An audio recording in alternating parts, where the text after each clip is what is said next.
Good morning and welcome to Joy News at 6.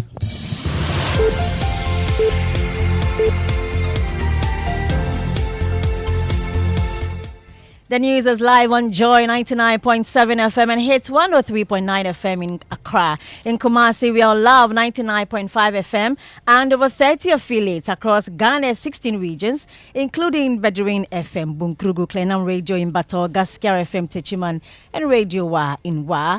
Get radio, TV, and online content on the myjoyonline.com interactive app for Android and iOS devices. Coming up, second devastating fire in 2 years leaves hundreds of squatters homeless at Ekomok at Circle here in the national capital. Details as the affected residents beg for assistance to rebuild their lives. We are there, we see fire is burning.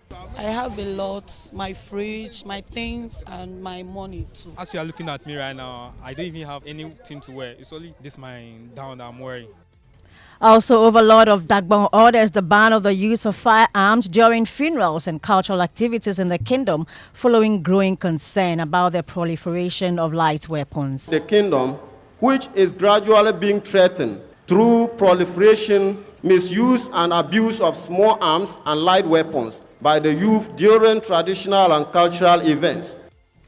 The Northern Regional Security Council has served notice it will crack down on the carrying of sophisticated weapons there. Darrell, business? And in business, government finally settles more than 2 billion cedis in pension contributions for public sector workers. We hear from the Chief Executive of the National Pensions Regulatory Authority, John Quinimbro, on the Joy Business Report. And in our fourth exhibition series today, Joy News gets results as major desilting of drinks begins in Kumasi in the Ashanti region. I am Hannah Odame with the details of these and more in this bulletin. This is Joy News, independent, fearless, and credible journalism.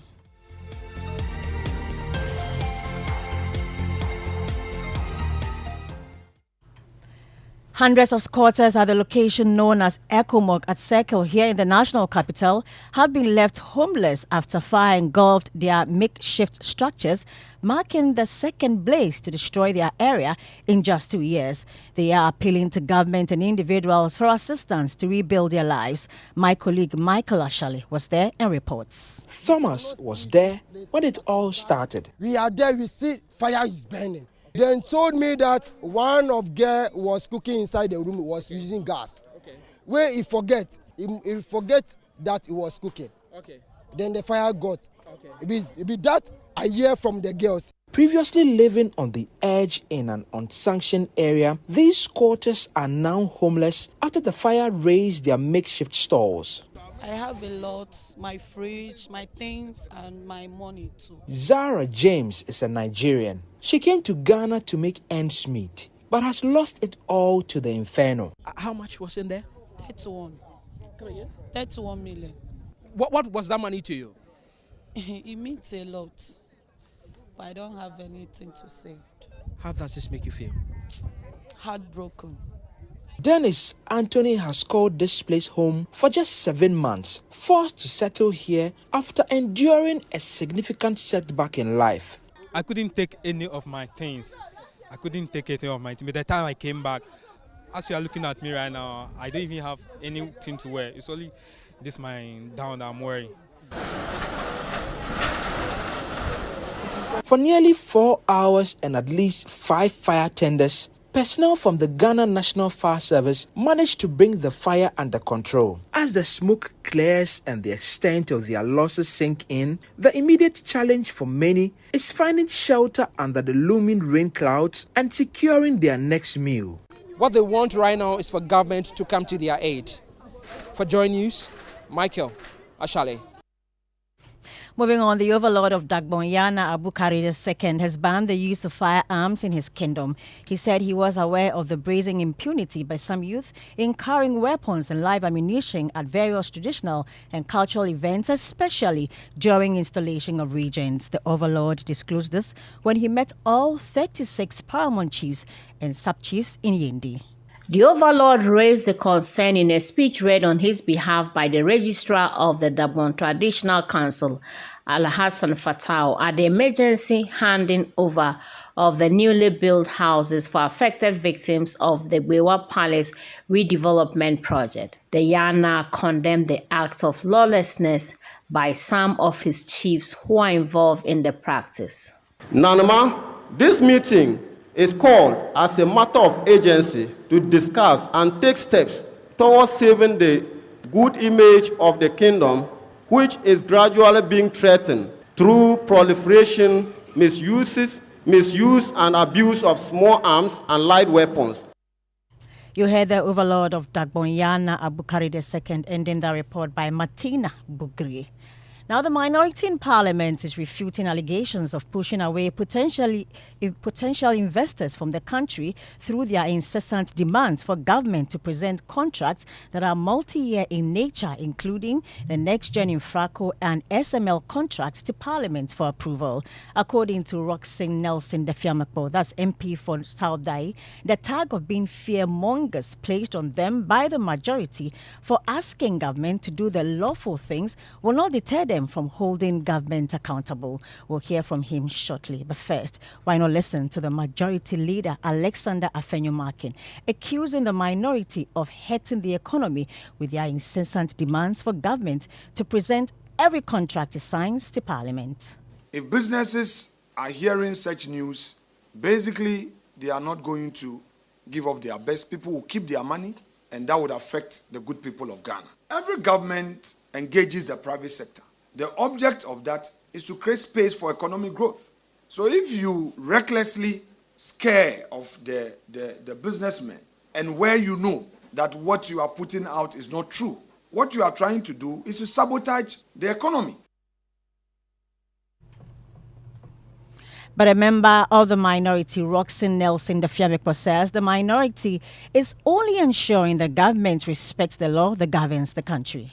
In these circumstances, we are making certain demands, and it's therefore preposterous for members of this government to say that we are harassing foreign entities who intend to do business in Ghana. We have laws that ought to be complied with. The country is not a sole proprietorship. Even as a sole proprietorship, you have to govern the sole proprietorship in accordance with the sole proprietorship arrangement. You heard the Roxanne Nelson Defiamakbo, he's MP for South Dai. Now, some prospective first-time voters living with varied forms of disabilities are calling for a quota system that will allow them to fully participate in the governance of the country. According to them, successive governments have paid lip service to addressing their concerns, particularly the implementation of the Disability Act, which requires all public buildings to be made accessible to persons with disabilities. They believe their involvement in all aspects of leadership will help ensure their aspirations and needs are adequately met. Listen to them interact with Joy Prime's Lois Shola Adeyemi. They stigmatize us, so they should give the opportunity for persons with disability to also participate in legislation, because they will be persons with disability, they're in our shoes, right? So they'll know what we need and they'll be able to meet our needs. So they should give equal opportunities to persons with disability to also be stakeholders. But we've already had a minister, OT Regional Minister Joseph Makubu, who was in there a few months or years ago. He was a person with disability. So are we saying it's not like anybody hasn't been there? Are we asking for more? Yeah, he's the only person I know of, and Now, after months of being driven away by the stench of drains choked by filth at the Abuabu Lorry station, traders and drivers have heaved a sign of relief as Joy News Filth Exhibition got the KMA to start a major cleanup of drains in the area. Joy News in its recent Filth Exhibition series uncovered the drain filled with heavy waste, posing health risk from its unpleasant stench. Clayton Yabua provides a special report on the recent cleanup efforts by the KMA.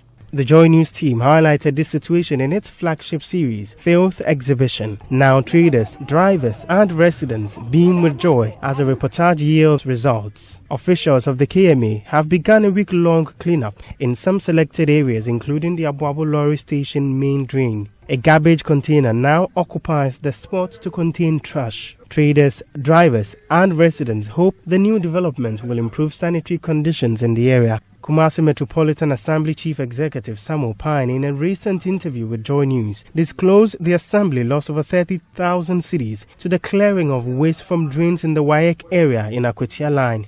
According to KMA Environmental Director Yao Ofori, these areas, along with other major areas in the Dum, will be cleared in a week. He indicated the reportage and intensity of the situation fast-tracked the Assembly's response. Now, we had a report that your outfit took a picture of what actually happened at the Amwabu. Basically, it's not expected for you to even call us before we do that.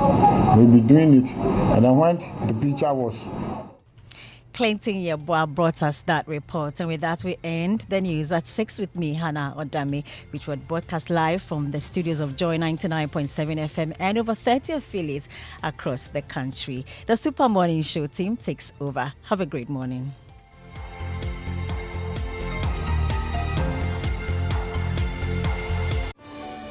Do you have a game-changing and innovative business idea or project that can impact the society? This is your moment. Total Energies presents the 4th edition of the Startupper of the Year Challenge. This year, we are looking for 3 winners. The Best Entrepreneur, also called the InnovUp winner. The Best Project or Innovative Business Idea that exemplifies the principle of recycling and minimizing waste, also called the Cycle Up winner. And the Best Project that promotes or relates to sustainable and affordable energies, also called the Power Up winner. And that's not all. 4 additional projects in the Power Up category will be selected by an international jury. Don't wait any longer. Apply at www.startupper.totalenergies.com for a chance to win financial support, professional mentorship, and a spotlight for your project. Terms and conditions apply.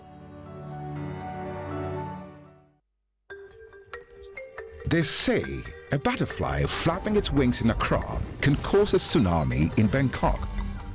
So what if your factory in Insawam could shake up the stock market in Hong Kong? What if your business in Elmina could affect fish production in Norway? What if your refinery in Tema could affect the price of petrol in Moscow? Well, now it can because you have access to the bank with the largest number of customers in Africa. Access to our global branch network. Bonjour. Good morning. Our robust asset base and an unparalleled digital infrastructure. So go ahead and flap your wings wherever you are, because with us, you have access to an entire world of possibilities. Access more than banking.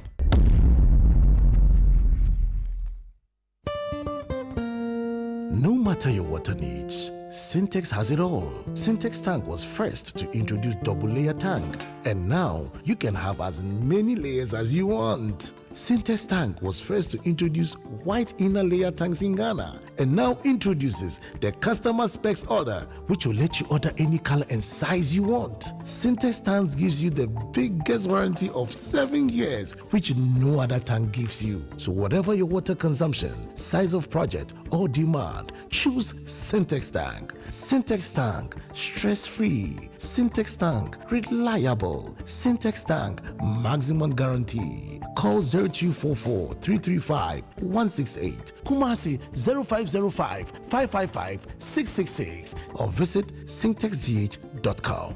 Syntex Tank, a year strong, a year tough. Hello, Auntie Araba. Hey, Bugger, how are you doing today? I want to buy Pepsodent Cavity Fighter, but I don't have enough money. So what are you going to do? Can you give me the big size? You know, as for me, I'll pay the balance later. Today, no credit. I haven't sold much this morning. If you don't have enough money for the big size, why don't you try the 120 gram pack? There's a 120 gram pack? Introducing the new Pepsodent Cavity Fighter in 120 gram pack size. More affordable and convenient. Get yours today from any supermarket near you. Every smile matters. This advert is FDA approved. Hello? Yo, bro! SG Ghana has done it again. Low interest rates on loans this year too. Yeah, this subium. Charlie, I did throw inside. Let me call you back. Call SG Ghana rather. Collect loan and buy car, my guy. Low, very low interest rates on loans this year too. It's difficult to keep good news to yourself, especially when it can transform your life and those close to you. SG Ghana went low on interest rates last year, and this year we are even lower. Yes, Yatisubium. Get the money you need to turn your dreams into a reality. Visit any SG Ghana branch near you and speak to our dedicated staff about the amazing Yatisubium loans today. You can also call 0302-214-314 for more details. Ojo, it's 3 a.m. What now? Yatisubium. Okay, bye. Societe Generale Ghana. The future is you. Bavu. Hey, morning. Morning. So good morning. I Good mean, morning. the campaign trail is heating up, right? Is it?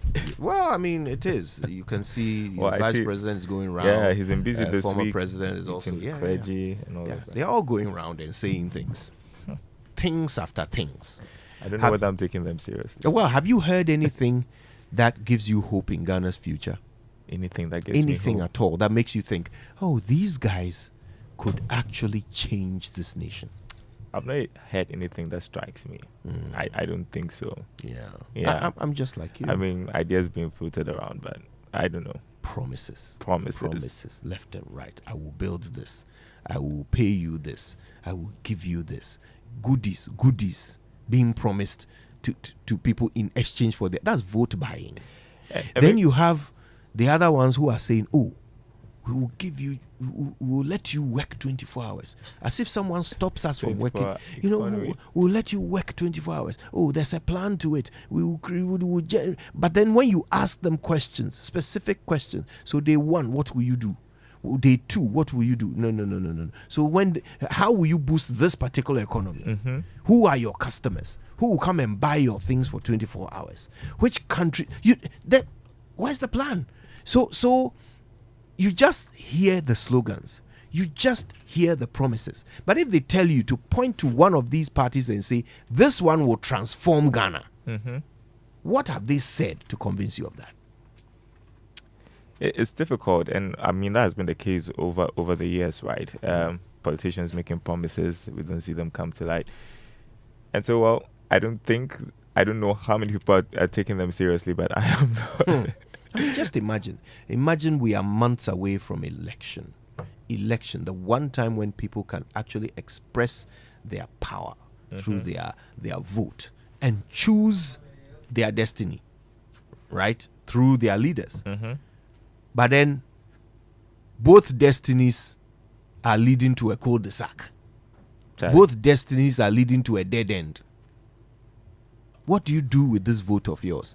So today we are asking, do the promises made on the campaign trail give you any hope about Ghana's future? Do they? That's our question. And it's on X, so use the hashtag JoySMS. And of course, it's a poll. It's a Thursday, so we have a SMS poll. So make sure you answer, and we'll give you updates as the day goes on of how the yeses and the nos are doing on that question. Okay, the 6 a.m. news was brought to us by Total Energies. Total, we go the extra mile for you. We thank them from the bottom of our hearts, just as we thank those who bring us the Joy Business Report. I'm talking about Omnibasic Bank at your service.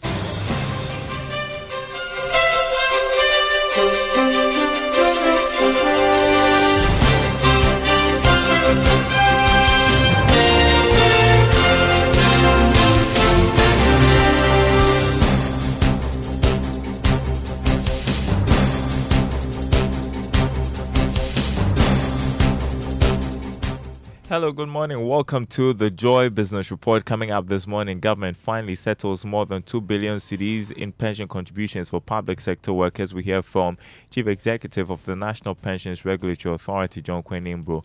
Also coming up, Governor of the Bank of Ghana links significant drop in private sector lending to rise in non-performing loans, but optimistic of an improvement in private sector funding soon. Plus, government advised to properly assess impact of VAT on mining exploration before removing it. We'll hear from a tax partner, Deloitte Ghana. Stay tuned.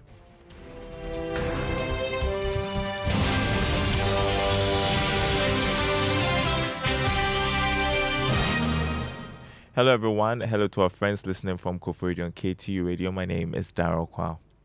Government has finally settled the about 2.6 billion cedi debt in pension contributions for public sector workers. The payment was made to the State Pension Trust SNIT last month. Chief Executive of the National Pensions Regulatory Authority, John Quinimbo, disclosed this on PM Express Business Edition, which airs tonight at 9 on the Joy News channel. The moment there's a default, there's also a surcharge, which issue we are also trying to deal with to be able to make sure that the effort that are being put in by the trustees, the public sector, especially in this category. You talked about the surcharge for the private sector. Yeah. Does the same applies to government? When we government calculate delays, it. Yeah, we calculate it. We calculate it. I and mean, the it's schemes will enforced. calculate it. Yeah, we attempt to enforce it. Yeah, we try to enforce it. The government has paid so much in terms of surcharges. and the surcharge When was especially enforced. the TPFA was transferred, we pay that. And the recent ones, we are forcing that. It's by law, so we need to work on that. That was Chief Executive of the National Pensions Regulatory Authority, John Quinimbo. Now, the Governor of the Bank of Ghana, Dr. Ernest Addison, is linking the significant drop in lending in the private sector to rising non-performing loans and the challenging business environment. Latest Bank of Ghana data shows total lending to the private sector dropped from over 20% in March last year to just under 8%. Dr. Addison is, however, optimistic that the economic recovery will turn the situation around. That, again, is an issue which you would not expect to be corrected immediately. It will take some time for banks to regain the confidence to lend because of the non-performing loans which are increasing. You would notice that there have been several large exposures in the banking system which have deteriorated from the recent asset quality review that was done by BSD, and most of them have had to make provisions for those losses. So the environment is really not conducive for now for the real sector. Hopefully, as we get to make progress in the rate of inflation and this currency is more stable, those are the things which create the necessary conditions for banks to be confident enough to lend. You heard Governor of the Central Bank, Dr. Ernest Addison. Senior finance lecturer at the University of Cape Coast, Dr. Seyram Kaur, has backed calls for reforms in the debt restructuring process. This follows remarks by President of the African Development Bank, Dr. Kinwumi Adesina, that the restructuring process for African countries has been slow and difficult. Speaking to Joy Business, Dr. Kaur called for a review of the debt restructuring process to ensure deals are quickened to benefit both parties. We have not found ourselves in this situation before. Being the first time, we are learning lessons. And once we learn the lessons, we then sit with them to see how best we can restructure the debts and then make sure that any time that we are entering into any agreement with any external institution and domestic investors, we would make sure that there is a clause in that particular agreement that talks about debt restructuring and how the restructuring will be done. You know, proper preparation prevents poor performance. And so when you are able to discuss these issues prior to the signing of the agreement, you take preemptive measures, and that will not inure to the detriment of either party in the agreement. Dr. Seyram Kaur, the senior finance lecturer at the University of Cape Coast.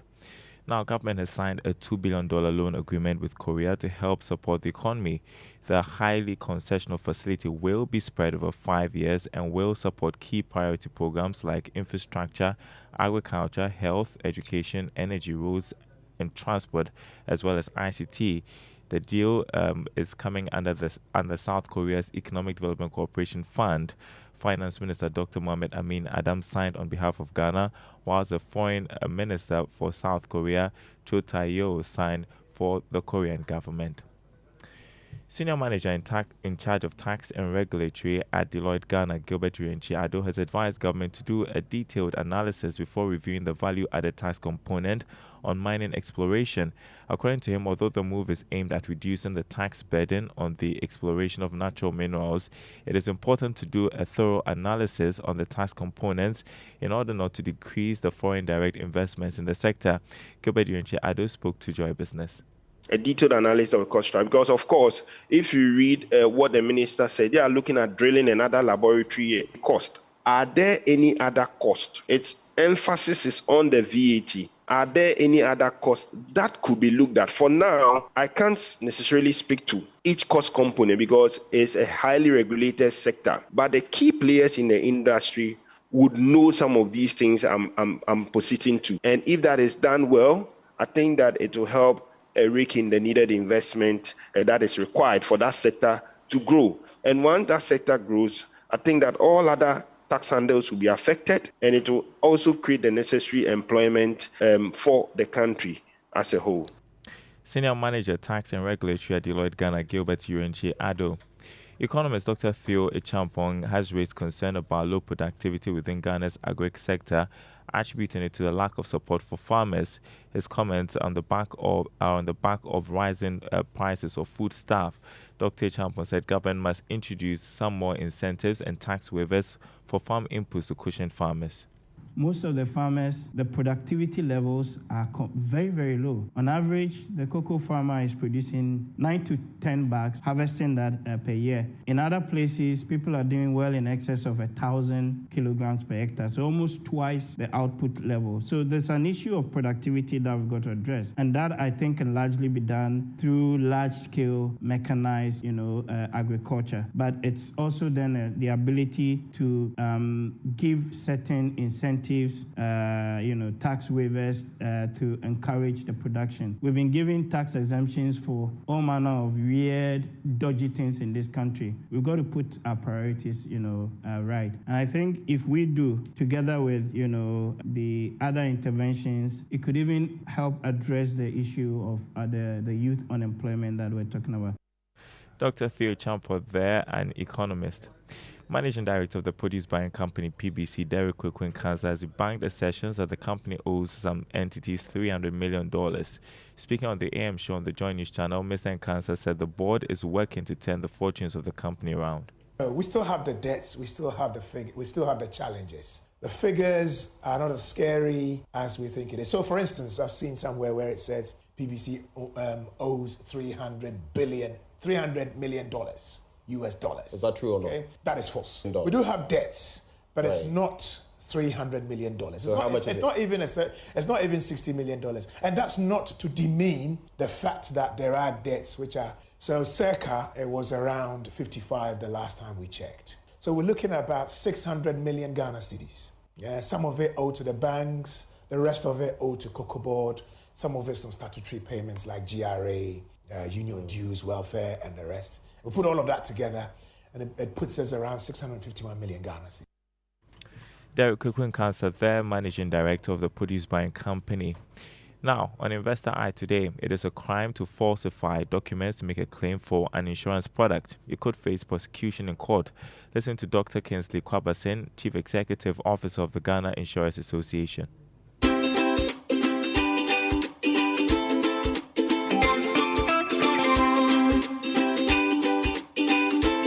Key thing is that don't be fraudulent yourself, because they say he who comes to equity must come with clean hands. Don't come with the mindset that insurance is free money, so I'm going to find a way of stifling or taking some of the money away. Fraud is criminal, and you can go to jail. And if we find anything fraudulent, we reserve the right to speak to the authorities and take you off. And crime is against the state, not against an individual company. And don't forget that if you go clean and the insurance company goes clean, then we have a clean system. So far, has there been any, corporates so far? It will interest you to note that the fraud that we are talking about cuts across profession, from the security service through financial gurus, through medical practitioners, through to ordinary people. These are issues that, unfortunately, is urgent up. So we are determined to clamp down on that, and we are doing so by engaging the authorities.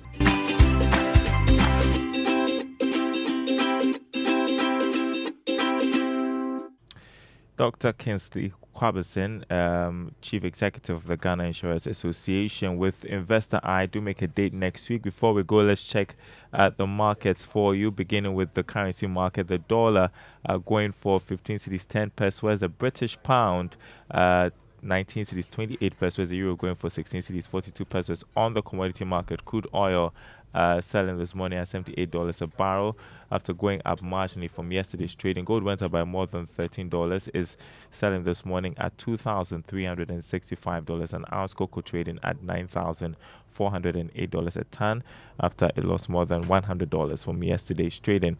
There is more news on our website, myjoyonline.com/business. My name is Daryl Kwao. The Super Morning Show continues with Kojo Yangson and the team. True story. Yeah.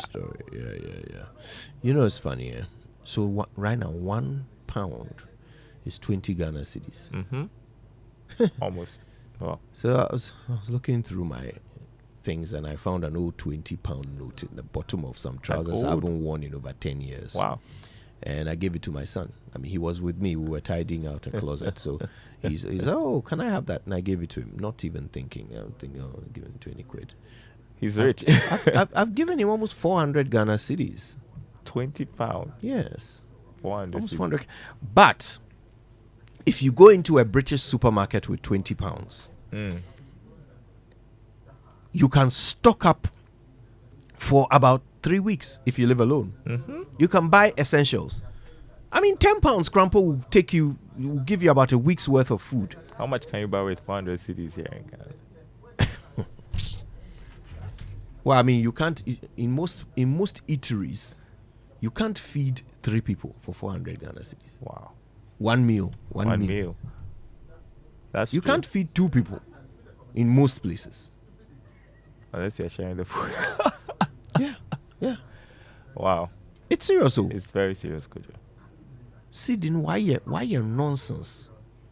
And it's nonsensing more. It is getting nonsenser. Well, what the vice president, the flag bearer of the NPP, says he's going to fix it when he comes, if he's elected as president, right? So we have to wait. We have to wait next year. First of all, we have to wait, and then he has to win. Then he will fix it. Doesn't it sound so funny? Anyway, it's some way, Mum. And then the other people too are saying what? They are saying, oh, as far as when we come, we'll have a dialogue. We'll do Senchi. Haven't we had enough dialogue? I think we know the problems. Haven't we already done Senchi? We have diagnosed the problem and what it is. We have a dialogue.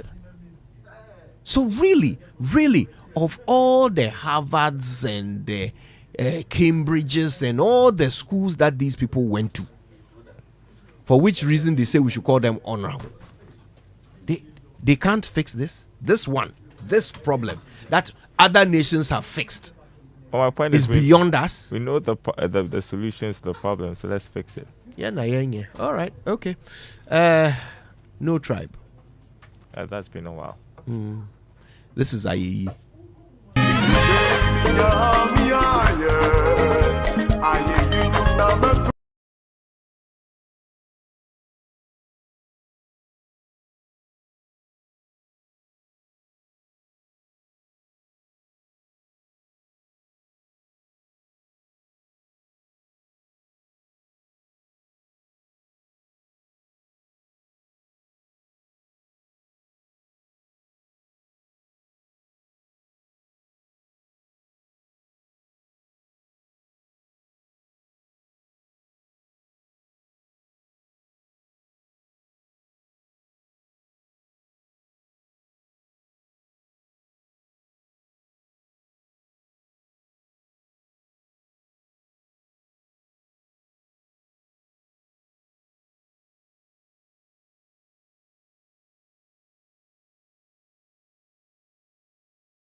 the conduct of our people. You get what I'm trying to say? So you perceive that the person next to you or in front of you or behind you might be going through a lot. Start by thinking safety first and be aware of your surroundings. And please pay attention. Because people can spring up surprise on you anytime. All the time. In fact, there's an expression they use mostly about in this life road, people can change lanes on you. People truly can change lanes in ways that would really jeopardize your safety on the road. Yep. Of course. And follow the 3 to 4 second rule. Very important. Yes. And also keep your speed down. Mostly you're able to avert a lot of trouble by keeping your speed down. And Good that will advice. help you out on the street. Good advice. Let's learn how to say it right. Brought to us by Kingdom Books at Kingdom. Quality and affordability are their hallmarks, and Societe Generale Bank Ghana. The future is you. Something must be done. You say either. I say either. You know, English really is an amazing language, isn't it? I've been saying it for years. Take the word off, for example. It can actually be applied to two meanings that are completely opposite to each other. Let me demonstrate. When I say set off, it means to activate. But when I say switch off, it means to deactivate. Words like that are called contronyms, words that can be their own antonyms, depending on how you use them. Another example is dust, which can either mean to add fine particles to a surface or to remove fine particles from a surface. Here's another great example. Left. It can mean both remaining and departed. One more. Oversight. It means both watchful care and an unintended error. Do you know, one of my favorite contronyms is screen. It can mean to show as well as to hide. Wow, we're on a roll, aren't we? Okay. One last one. Sanction. It can mean either a penalty for disobeying a law or official permission or approval for an action. Wow. I told you, English is amazing, especially when you say it right.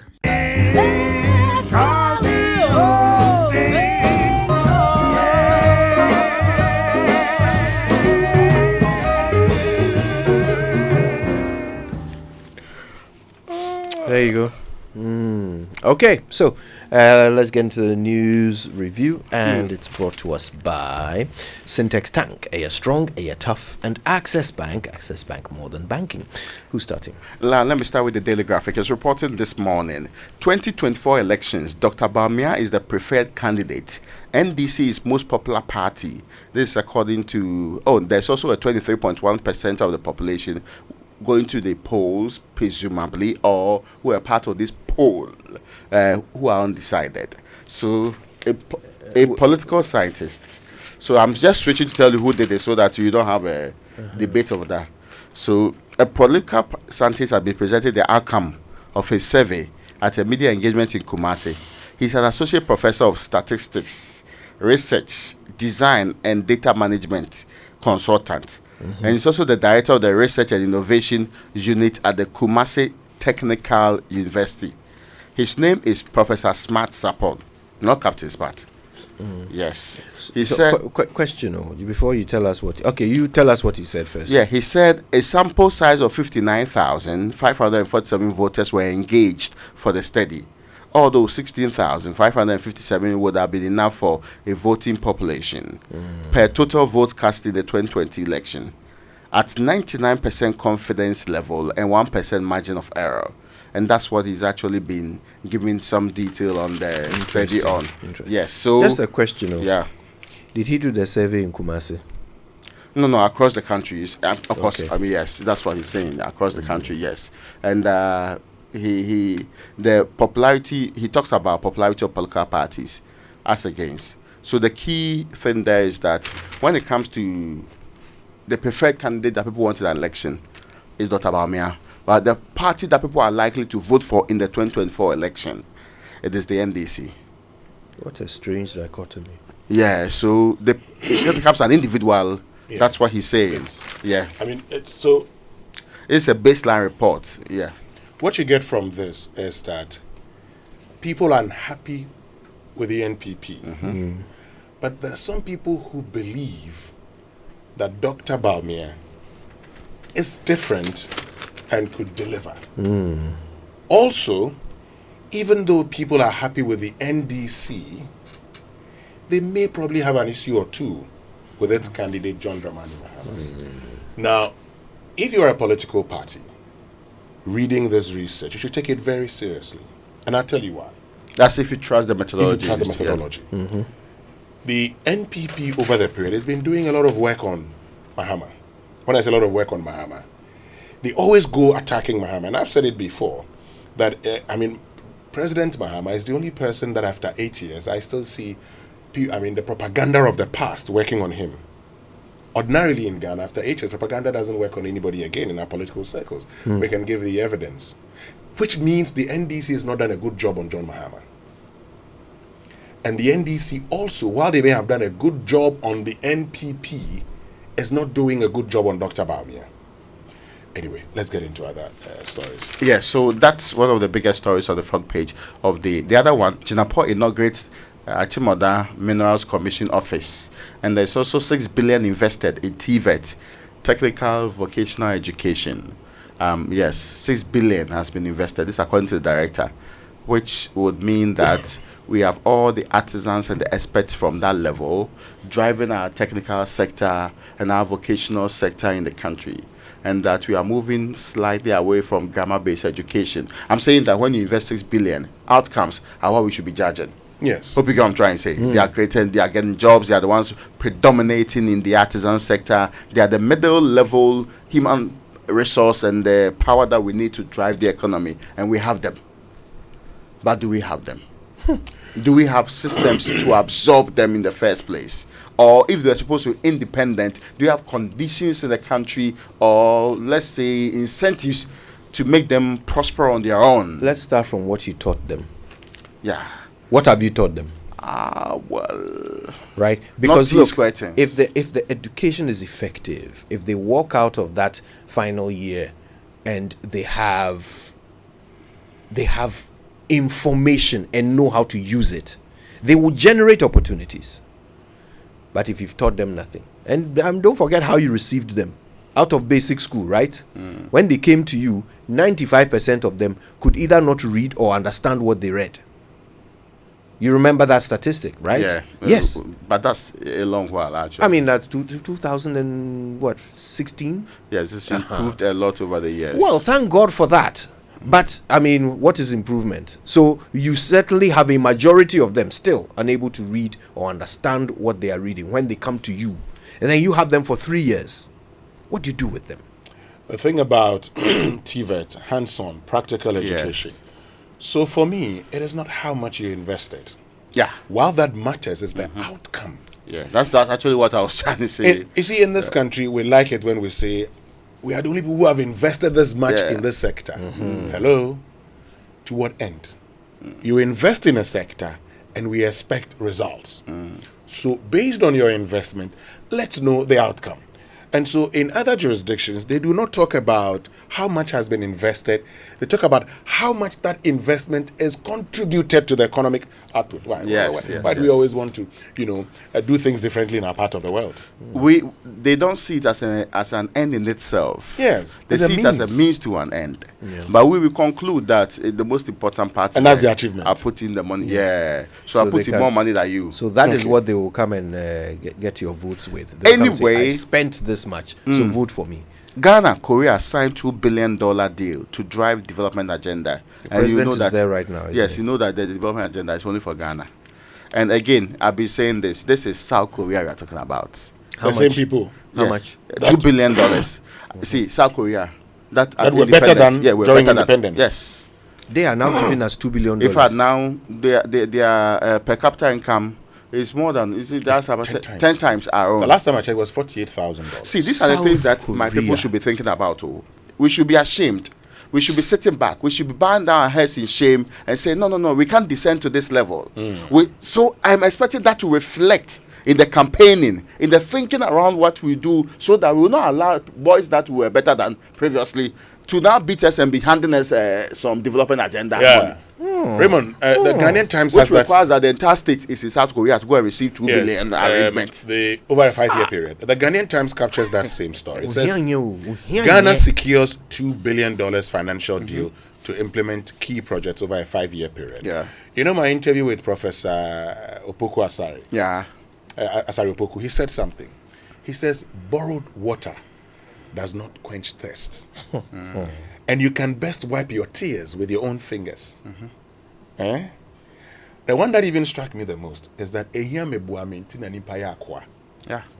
And that's where we find ourselves. You see, today, South Korea didn't come to Ghana.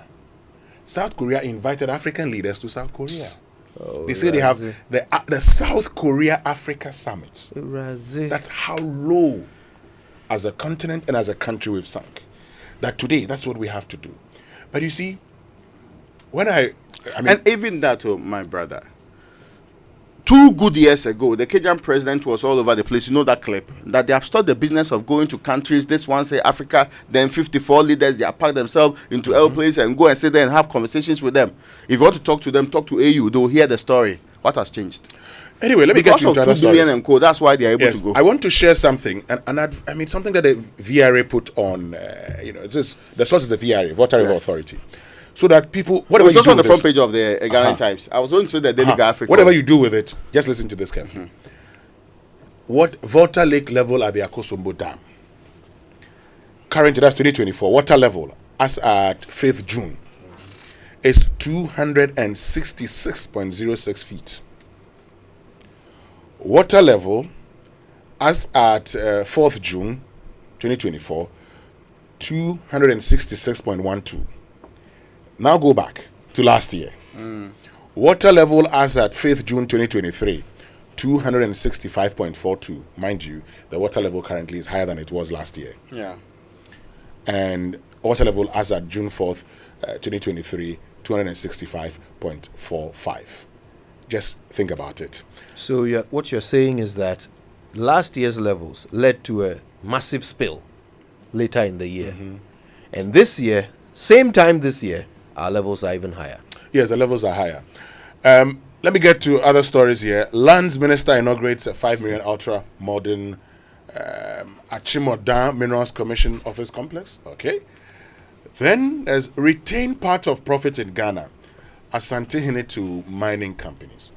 So yesterday I was at the West Africa Mine and Power Conference and Exhibition. Yeah. And the Asante Hine's Binkumhine represented the Asante Hine. That's Odenuhu Otrikusin Trama, who was there, and he, in reading that speech, indicated that this is what we must do. Yesterday I shared with you figures from the MPC and indicated the increase in gold production, some 37%. But the key question was, how much of that came back into the Ghanaian economy by way of dollars? Joe Jackson actually asked a similar question. So when we mostly say exports more than the imports in this country, which part of the export is really your money? Exactly. Which is important, because you can export plenty gold, but how much of that is your gold, as in cash from the gold into your pocket? Anyway, if we want to even be simplistic, let's just look at the major first 10 mining firms in the Republic of Ghana. How many of them Ghanaian owned? So that's So that's not simplistic. That's simple. And there's a difference. I mean, simplistic is when you are throwing away all the substance. Oh, maybe they say there's some nuance to the structure. But this is simple. And all of that. Yeah. It is simple. How many of them are Ghanaian companies? Because if they are not, then the money no be one own. Development is a deliberate process. That's true. You don't expect to develop out of the blue, or you don't expect to develop in an ad hoc manner. You plan, this is what I intend to do. And so you plan by, first of all, indicating that I need to create Ghanaian owners within the mining sector. One of the things we must learn to do in this country is that when millionaires or billionaires are created, if there's a change in government, we don't have to destroy their businesses. No. Okay? We don't have to destroy their businesses. Because at the end of the day, these are persons who are creating jobs and helping the economy. They are your economy. We must understand they are in this your country economy. That we cannot develop by always with a cup in hand, globe-trotting, seeking foreign direct investment. That's not how you develop. When China started, in fact, let me even go to Japan. In the past, inferior goods was known as Japan. Not long ago, we said Chinese products were inferior. Today, the world is moved to China. And we in Ghana, we are reliant on China for imports. And we say that a slowdown in the U.S. economy will not affect the global economy because of areas like China. In fact, all the global conglomerates manufacture their products in China. Last time, Victor from Ghana Statistical Service shared with me what we were importing from China. Machinery and electrical equipment, this is of 8.9 billion. Iron and steel, 6.0 billion. Chemical products, 5.4 billion. Plastics, 2.5 billion. Vehicles and automotive parts, 2.3 billion. Mineral fuels and oils, 0.9. And others all put together, it's also 7.9 billion. Yeah. This is how much we are taking from China into the Republic. If a billionaire decides to start manufacturing any of these things, they will go and check his party card first before they give him the support he needs. You forget about even support. It's not like you have to come and give him money. Just create a road or just let there be electricity so he can run his factory. They won't do unless they go and check his party card. So the Korea deal is on the front page of the Finder. The other one is minority is sabotaging the economy through misinformation. This is Majority Leader Alexander Afenyo-Markin in a press conference yesterday. Nigeria, fuel scarcity hurts businesses, motorists as union calls off strike. And there's one about Bamia leading that survey I talked to you about. Right. So that's also the front page. Let's do the online. Do we have more? Well, the Daily Guide says NLA hosts European lotteries and fire guard structures at Circle. Okay, the online review now brought to us by Zenith Bank in your best interest, GOIL Good Energy, GOIL Yenara India, and G&G Technical Services, celebrating 30 years of providing backup power in Ghana. Go and read about how Bernard Mona and 4 others have petitioned Shraj to probe Cecilia Dapa. It's on myjoyonline.com. Right now, though, we'll go for the BBC News. Thanks to Fidelity Bank, believe with us, and Old Mutual, 10 years of greatness in Ghana, here for a lifetime. For decades, we have helped businesses connect with their trade partners all over the globe. From Ghana to Burkina Faso, Côte d'Ivoire, Benin, Togo, Senegal, China, Morocco, France, Netherlands, and many other countries. We have made it possible to bring Ghana to the world. We have brought small and medium businesses closer to their customers across the regions in Ghana with our SME support facilities. We have brought relief and smiles to the faces of families with our employee personal loans. With our cutting-edge technology and digital support, we take the burden of complex thinking off you, making life simple. That is who we are, as close as a partner. Bank of Africa. We are indeed the African bank with the global reach. Good energy hits the road with exciting choices to energize your ride, giving you more options to take you further. Watch this space for your choice. GOIL, yeah.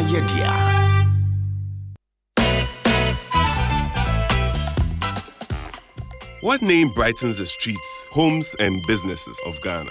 What company has been providing world-class backup power to Ghanaians for 30 years? G&J Technical Services. Final answer? Yes, G&J, final answer. Correct. G&J is celebrating 30 years of providing backup power in Ghana. As the largest supplier of world-class generators in the country, we have been the backbone of Ghana's alternative power industry by delivering the best sales, maintenance, and after-sales solutions the nation has ever seen. We've done it for 30 years, and we promise that the future will be even brighter. Reach us in Accra on 030-268-9178 or 9179 and 020-222-2204 all the way to 2220.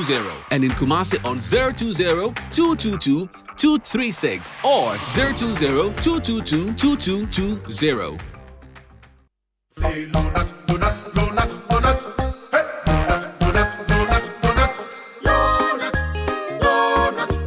Yen kong kotak donut. Donut, donut. Malaria super donut. Everybody follow not sa malaria. A 3D no not now. Wonto malaria chill. Popo. What win the day? I want the donut. Donut. Adabako. Donut.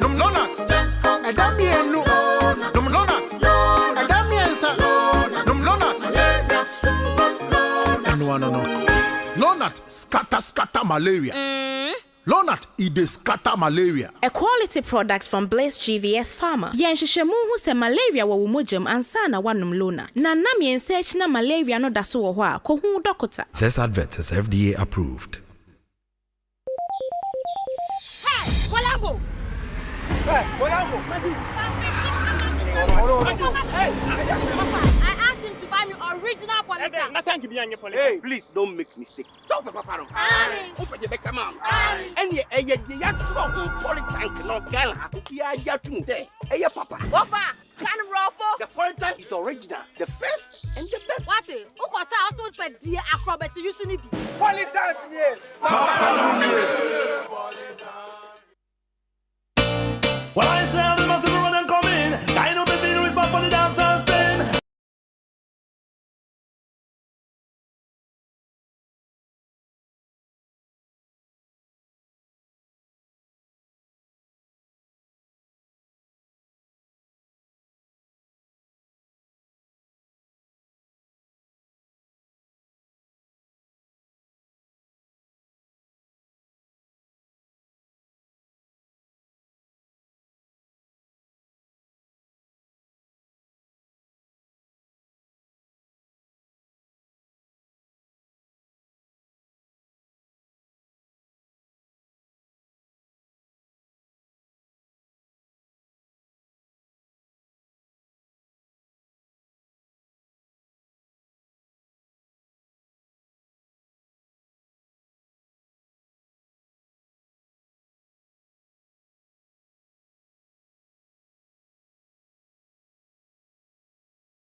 I'm Tanya Beckett, and this is the inquiry on the BBC World Service.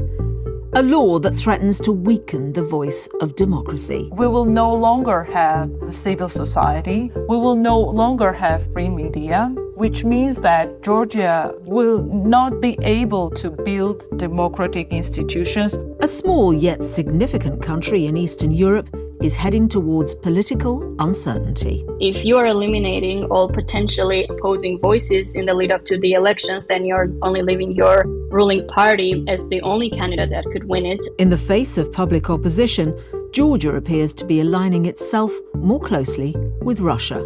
Georgia recognizes, and everybody has to recognize, that Russia is a very powerful, hegemonic state.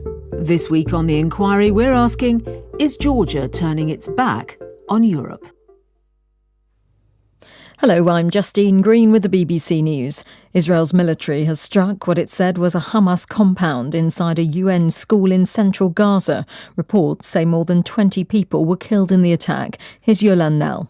The Israeli military says that it struck this school in Nuseirat urban refugee camp in the centre of the Gaza Strip because there was a Hamas command post there, and that there were Hamas and Islamic Jihad fighters who had been involved in the 7th of October attacks on southern Israel. We've just been hearing from the Al-Aqsa Martyrs Hospital nearby. At least 40 people have been killed in the strike. We've been told that there were children among those killed. The head of the Hamas-run government media office has denied that this was being used as a Hamas command post.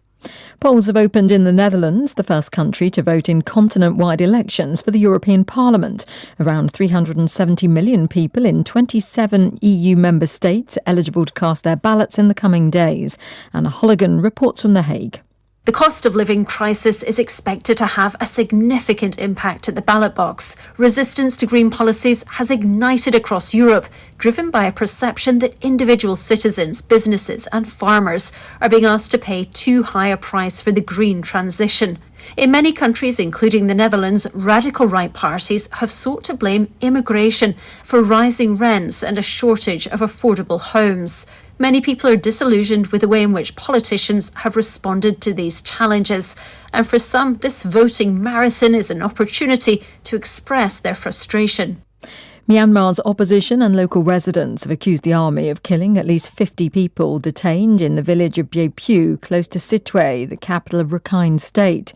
The soldiers had been searching for supporters of an insurgent group, the Arakan Army. The ruling junta denies the accusations. Here's Jonathan Head. They went into the village, they got the entire population, we think about 2,000 or 3,000 people live there, out onto the streets, made them stand out in the sun for more than 2 days while they took groups of them off for interrogation, particularly the men who were all tied and blindfolded. We've spoken to the women who survived. The women, generally speaking, were not treated so roughly, although there are reports some were raped. And these women have said to us, while they had their heads down, they could hear these brutal beatings, interrogations going on and multiple shots being fired. Sudan's military government has called on the international community to condemn a mass killing in a village south of the capital Khartoum, in which at least 150 people are feared dead. It said the Rapid Support Forces paramilitary was responsible for the attack on Wad al-Noura in Jazeera State on Wednesday. The circumstances of the apparent massacre remain unclear. You're listening to the latest world news from the BBC.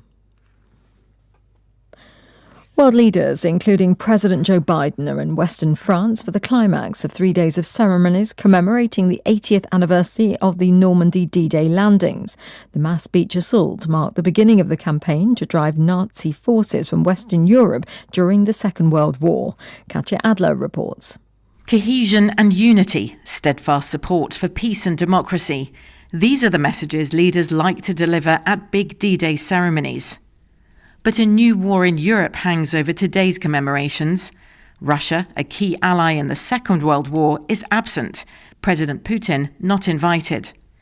Ukraine's President Zelensky will stand alongside European counterparts and Joe Biden, but there are tensions amongst these allies too over the size and speed of weapons deliveries to Kyiv. Australia's Foreign Minister Penny Wong is in the Solomon Islands for a visit after years of fraught relations caused by the Pacific nation growing closer to Beijing. Ms Wong said Canberra wanted a much bigger and deeper partnership. She described a recent change in government in the Solomon Islands as an opportunity. A defector activist group in South Korea says it sent 10 balloons loaded with anti-Kim Jong-un leaflets, K-pop music and dollar bills into North Korea. The group said this was in response to Pyongyang recently sending thousands of balloons filled with rubbish and excrement to the south. Fighters for Free North Korea said it would continue until Pyongyang apologized for insulting the South Korean people. Tourism officials in China's Gangnam province have been forced to acknowledge that the country's proclaimed highest uninterrupted waterfall got a helping hand from water pipes built into the rock face. The Yuntai Falls attract millions of visitors a year and are billed as the highest in Asia. There was a torrent of criticism online when the pipes were revealed by a hiker's video post on Chinese social media. BBC News. This election, ask your favorite politicians about their plans for tackling climate change and improving access to water, sanitation, and hygiene. Let this define who you vote for. At WaterAid, we believe in the future where our leaders prioritize climate change, water, sanitation, and hygiene. Your vote can make this possible. Hello, cherished parents. Do you seek quality international education for your child at the most affordable cost in Ghana? Then look no further. International School of Accra is the best institution for your child now. ISA provides fabulous educational opportunities for your child using the Cambridge and the IB diploma curricula. We also provide tuition for SAT exams and place students in their university of choice anywhere in the world. Our experienced IB trained teachers will transform your child into an academic champion, morally upright, and a professionally skilled individual. Plus, our fees for the IB diploma program is the most affordable in Ghana. Locate ISA at Roman Ridge, Accra, inside the Jack and Jill School. Or call 0242 586 062 or 0262 90 7880 or visit our website www.isaghana.com. International School of Accra, inspiring excellence, building character.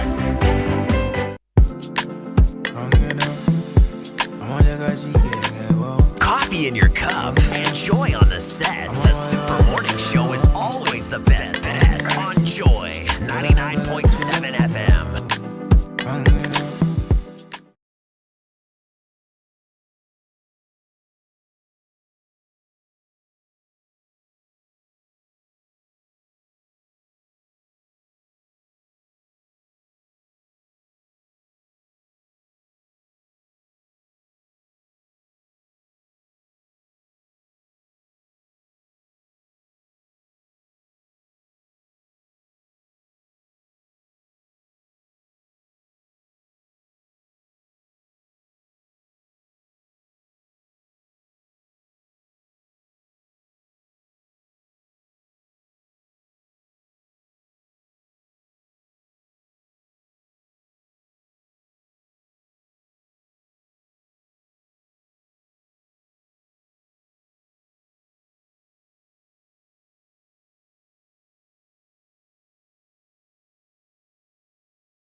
very talented Thames. You got me on your side now. Yes, I'm on your Effortless talent. I mean, she's got a great voice. Oh, by the way, they had her sing the theme song for Wakanda Forever. love me tender. Love me tender. All on the back of the popularity of that Essence song with Wizkid. My sugar, my honey. And recently she was talking about how she's never experienced love. Yeah, poor girl.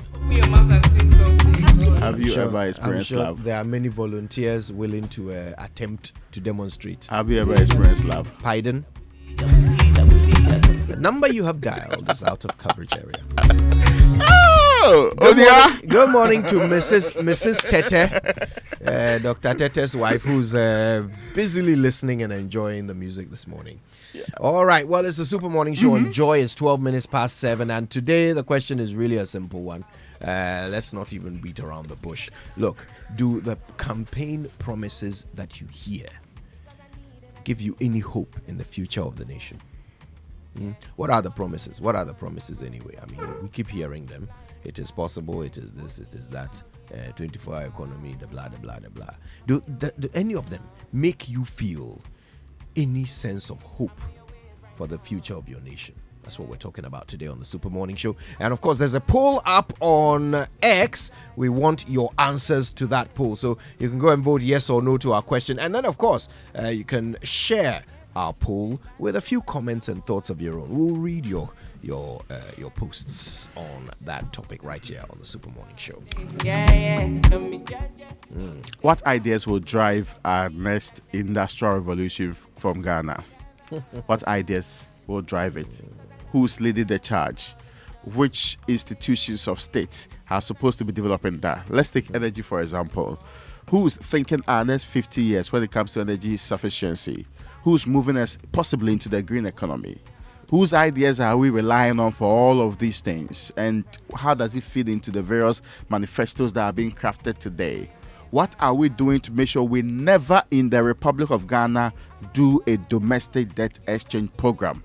What are we doing to ensure that all the engagements we have with the IMF are over tea and biscuit and nothing to do with bailouts or any conditions that will make our lives uncomfortable? How are we working towards dealing with our regular perennial problems, terrible city and also inflation? I mean, these are questions that are on the heart of every Ghanaian. They may express it in different forms, but what are the solutions being proffered to them?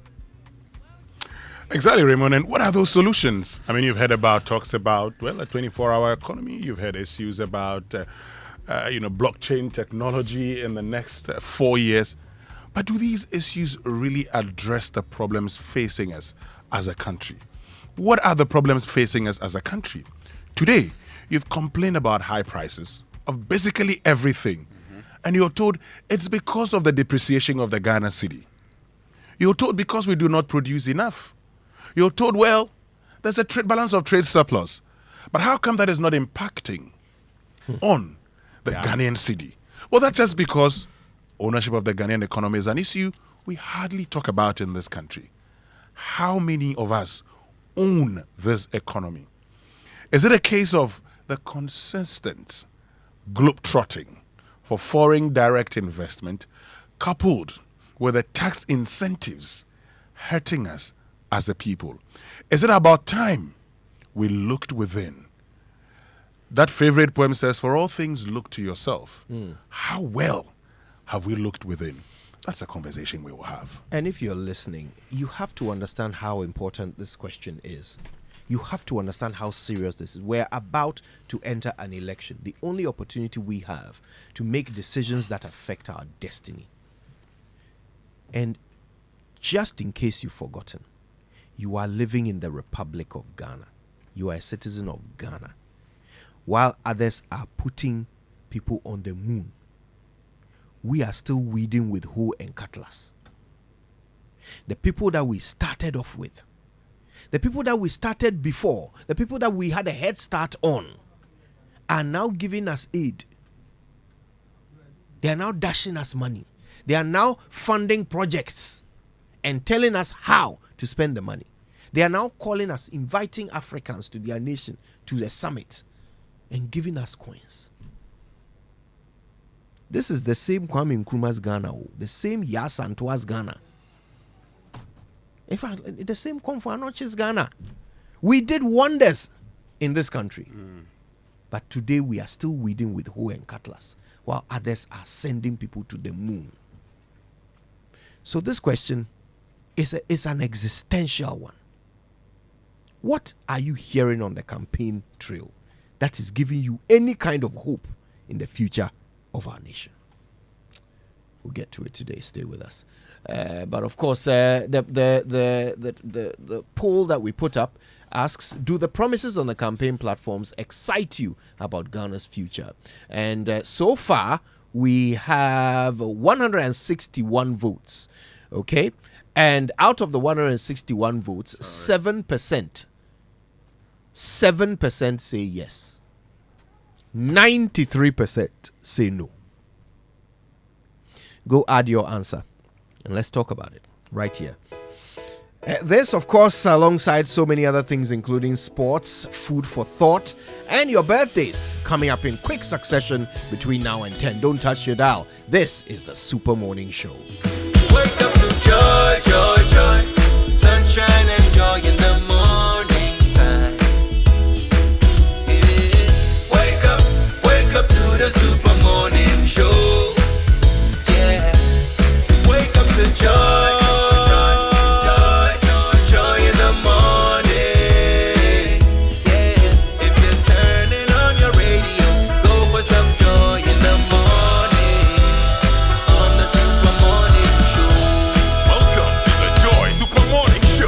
Now, the University of Ghana Business School is pleased to announce the opening of applications for their special postgraduate programs. If you are interested, you can choose from their wide range of Executive Masters of Business Administration programs, Weekend Masters of Business Administration, and Masters of Public Administration programs, as well as the one-year Masters programs.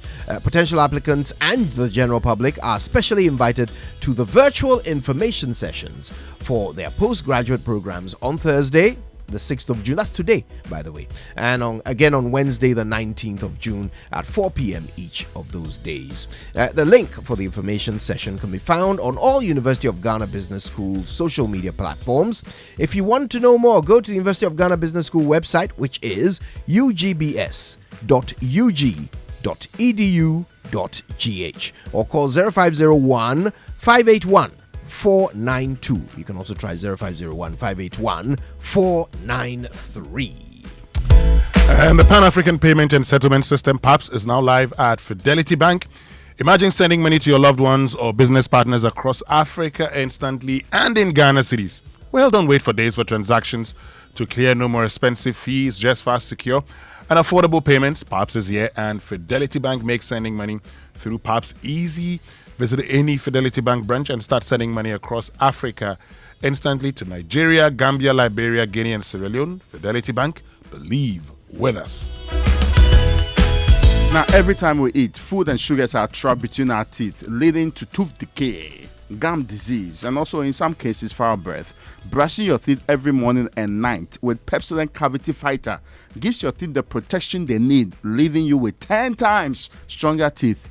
Now, Pepsodent Cavity Fighter is fortified with pro-fluoride and micro-calcium. I like the pulse. Yeah. It requires emphasis. And micro-calcium ingredients, sealing tiny and invisible holes in your teeth. This prevents cavities, keeps your teeth strong and mouth healthy.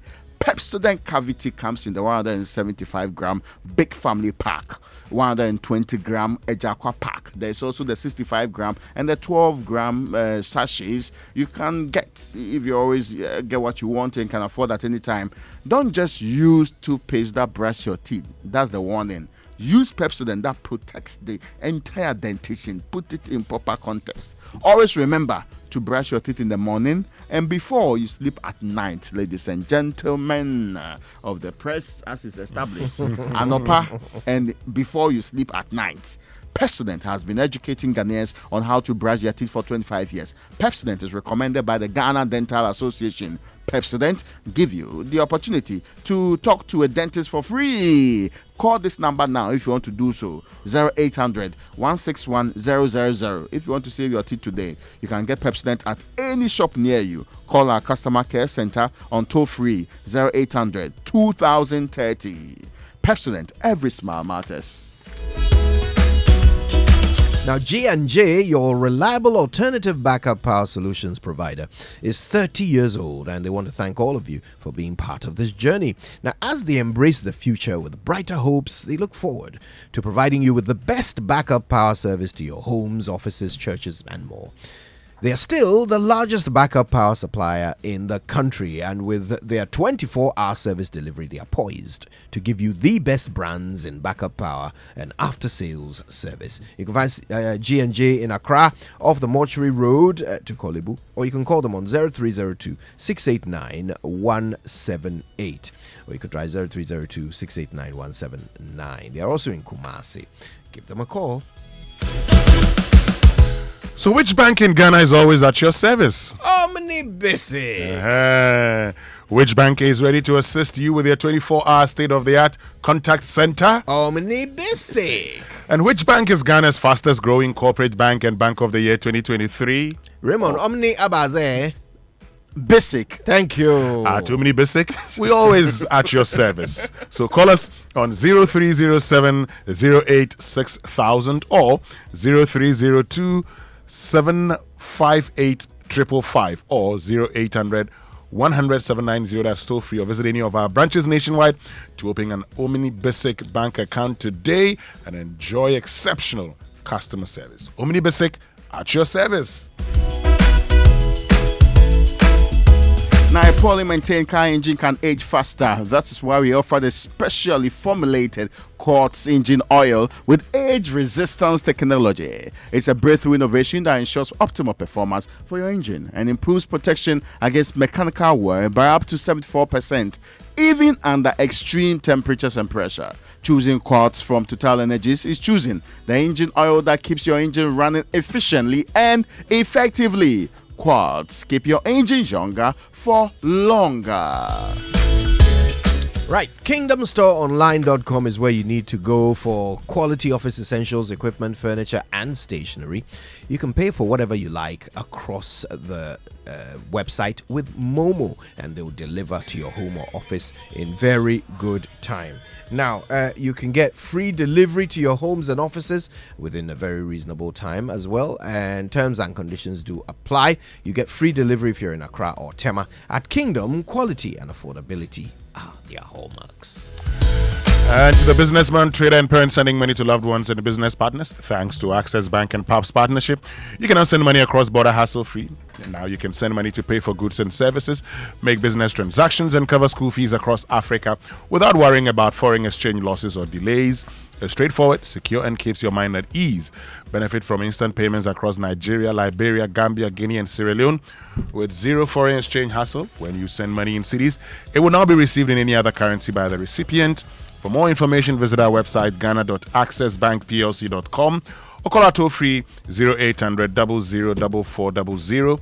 For all your cross-border payments, visit any of our branches and PAPS it with Access Bank. Access Bank, more than banking. Hello, Toyota users, get ready for a revolution. If you want your Toyota engine to function optimally, then there's only one choice: the Toyota Genuine Motor Oil. The Toyota Genuine Motor Oil has been rigorously tested and proven to be the very best oil for your Toyota engine, specially crafted to keep your Toyota engine running smoothly and efficiently.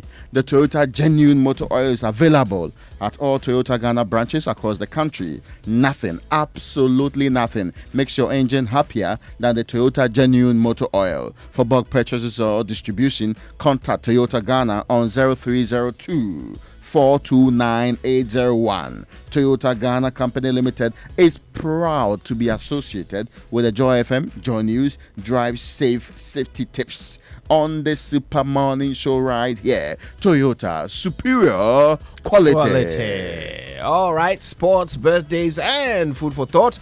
as well as the Joy Business Minute, all coming up in a moment. Stay with us.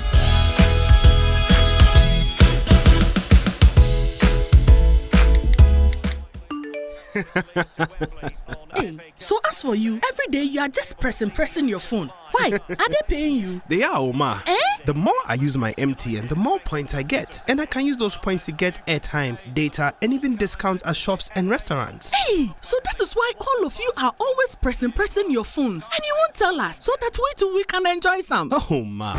There's always more to enjoy with MTN Rewards. Just keep talking, testing, and browsing all day, every day to collect your points and use it to redeem amazing offers and discounted freebies right away. There's so much available for you. So dial *550# and get your reward today. Let's go everywhere you go. Kweku, have you heard what they are doing on MTN?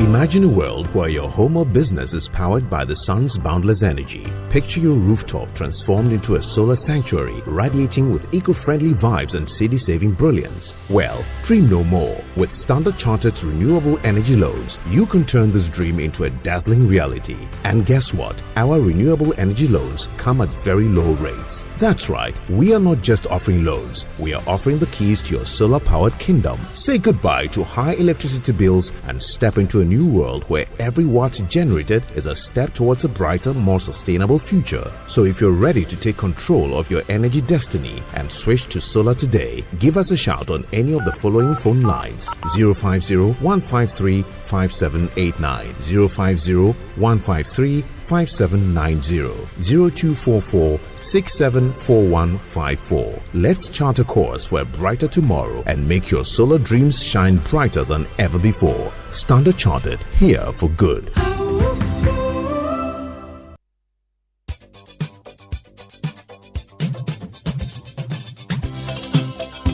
Okay, then it's a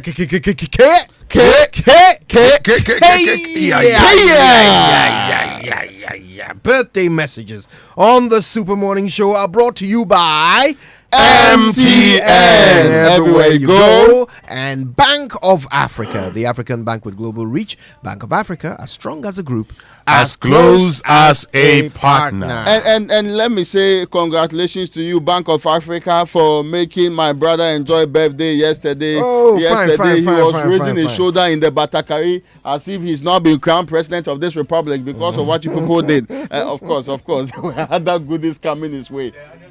Yes. Some of you are pretending that you don't know. It's the birthday is for the entire month. Forget about what's happening on Monday. What's happening on Tuesday, you mean? Is it Tuesday? Yes. Oh, something is happening on Tuesday. Kwejo. Oh, he has a birthday on Tuesday. It's Tuesday. The one that he's been announcing since 11th of June. Anyway, let us all be minded. Wait, you're in the queue. I'm talking about Samuel Dami first. Yes, Samuel Dami. Okay. How can I wish him happy belated birthday or advance? In advance. Happy birthday in advance. But Sammy's was yesterday, and he wants you to know that you shouldn't feel bad if you weren't quick enough with the Momo yesterday. You can still send it because today. of the traffic. We understand. The rain blocked things. We understand. Yes. You can send it today. Yes, it's not too late. Never. Anyway, never too late. Today this one says happy birthday to Professor Ejapoma Jekedako of the University of Ghana Business School. Oh, yeah. We thank God for blessing us with a wonderful mom and a sweet wife. Yes. We wish her many more blissful years of God's favor, perfect health, wisdom, wealth, and the grace to continue to take care of us. This is from an economist. We love you massively, Professor Bibi. Yeah. From your daughter, Miss Sumpa Texing. Yes. And hubby, Professor Ebo Texan. Yeah. Professor Ebo Texan. Because economists will message him. You can sense it in every part. See, as soon as Professor Ebo Texan sent them, he says, he asked me, have you bought the form? Prof, I'll buy the form. This is a promise on radio. I'll buy the form. And also, happy birthday to Kizito Kujo, who's senior journalist at the Business and Financial Times. Says, I wish you an amazing day today and the years ahead. And this is coming from Ebenezer Afenyi Daze. But today is also the birthday of Edmond Awaite, So happy birthday to you, Edmond Awaite, who is a tax professional. Now, let me bring you some more of the birthdays that we have. Happy 70th birthday to one of God's choicest servants, the Right Reverend Nana Anyanibodu, founder and general overseer of Jesus Generation Ministries worldwide. May you be a fruitful vine, bearing much fruits, even in your old age. May God grant you good health, wisdom, and long life. Enjoy your day, Papa. This is from Reverend Stephen Kofi Bedu and the entire Jesus Generation family. This one is to Justice Nia J. Ablo with the legal department at Absa Bangana Limited, High Street. From all your team, Finlex group, wish you God's blessings. Happy birthday to Bishop Dominic Newlove Alote, founder and general overseer of the Living Faith Ministries International. I saw for birthdays today, pal. USA and Ghana. Papa, we love and cherish you dearly. May the Lord grant you longevity so you can see all your dreams come true, even your day. Enjoy your day. Yes. Our mentor and father from the LFMIC family, your sons and your daughters and students at Higher Life Academy. This one is, I think that I basically exhausted. No, you did the Professor Japoma one. Right? Yes. Happy birthday to my brother Daniel Komla Glymin. Enjoy good health and long life from Atu Eshen. And this one says happy birthday to Isaac Bristol Corte of the Administration Department of Deloitte, from your country managing partner Daniel Kojo Owusu and all the staff there. I want to say a very special happy birthday to the distinguished Mr. Ni Tete Mate, who turns 60 today, the 6th of June, and he says he wants to celebrate with everyone by doing some philanthropy, charity donation for the elderly at St. Francis Anglican Church in Mamprobi, and of course there will be 60 of them coincidentally receiving that. Okay, happy birthday to my brother Daniel Komla Glymin. Enjoy good health and long life. Is from Atu Ishan. I think I'm done, right? Today is... one more. Happy 83rd birthday to the quintessential leader, the General Superintendent of the Deeper Christian Life Ministry Worldwide, Pastor Dr. W.F. Kumuyi.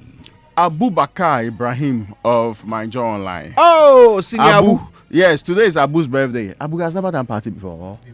Yeah. It's never too late. What's the party? I know, Baye. Okay, well. The Joy Sports Center is proudly brought to you by MTN. Everywhere you go, Standard Chartered Bank, here for good. DSTV, it's your moment. So, folks, imagine a world where your home or business is powered by the sun's boundless energy. I mean, picture your rooftop transform into a solar sanctuary, radiating with eco-friendly vibes and city-saving brilliance. Well, dream no more. With Standard Chartered's renewable energy loans, you can turn this dream into a dazzling reality. And guess what? Our renewable energy loans come at very, very low rates. That's right. We're not just offering you loans. We are offering the keys to your solar-powered kingdom. Say goodbye to high electricity bills and step into a new world where every watt generated is a step towards a brighter, more sustainable future. So if you're ready to take control of your energy destiny and switch to solar today, give us a shout on any of these numbers: 050-153-5789 or 050-153-5790. There's also the 0244-674-154. Let's chat a course for a brighter tomorrow and make your solar dream shine brighter than ever. Standard Chartered, here for good. And accessing super reliable healthcare should be the topmost priority for you and your family. That's why Multiplus, powered by MTN, is giving you just that today for a subscription fee of just 25 Ghana cedis a month.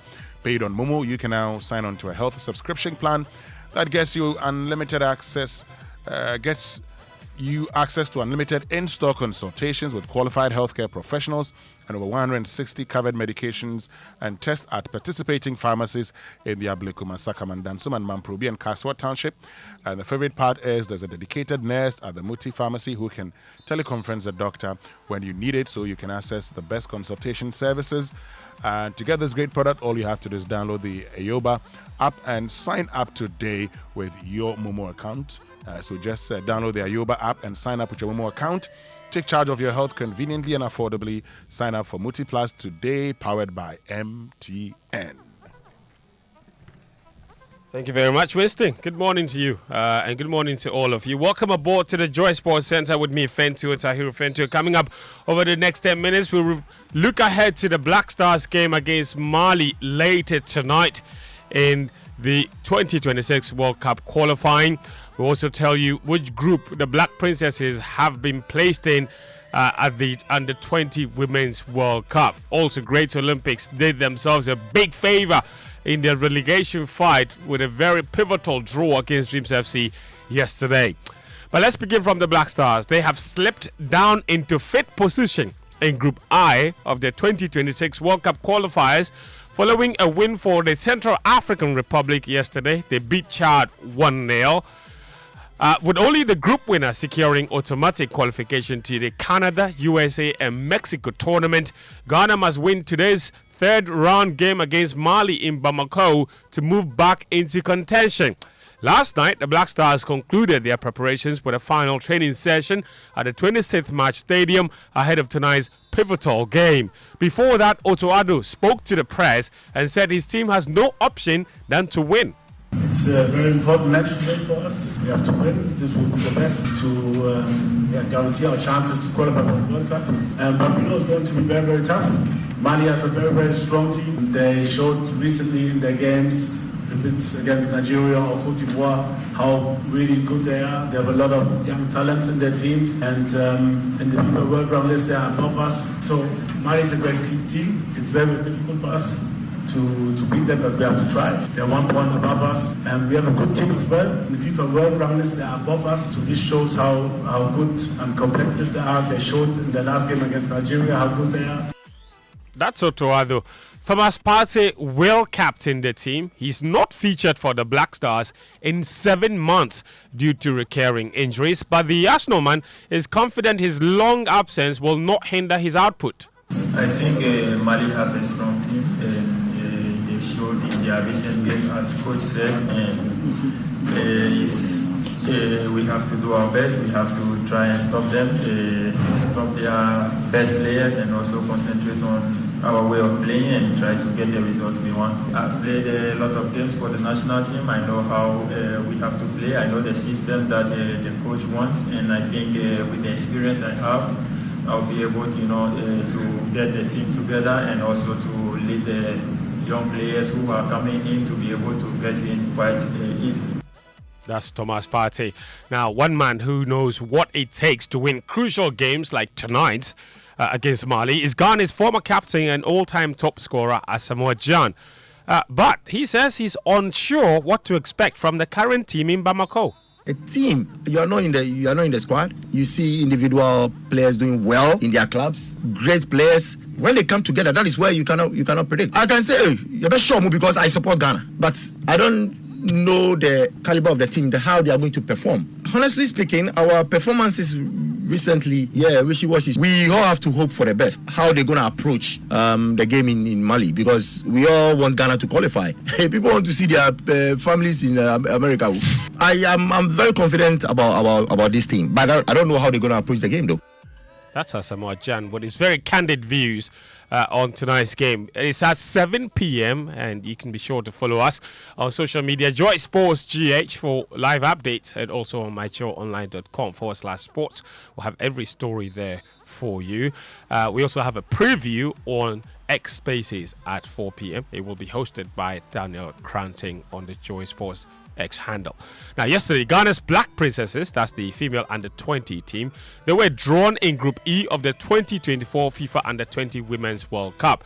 Yusuf Baziki's team will come up against Japan, New Zealand and Austria. The team has yet to progress from the group stages in this competition in 6 previous attempts. The tournament will kick off in Colombia from Saturday, August 31 and run till September 22, 2024.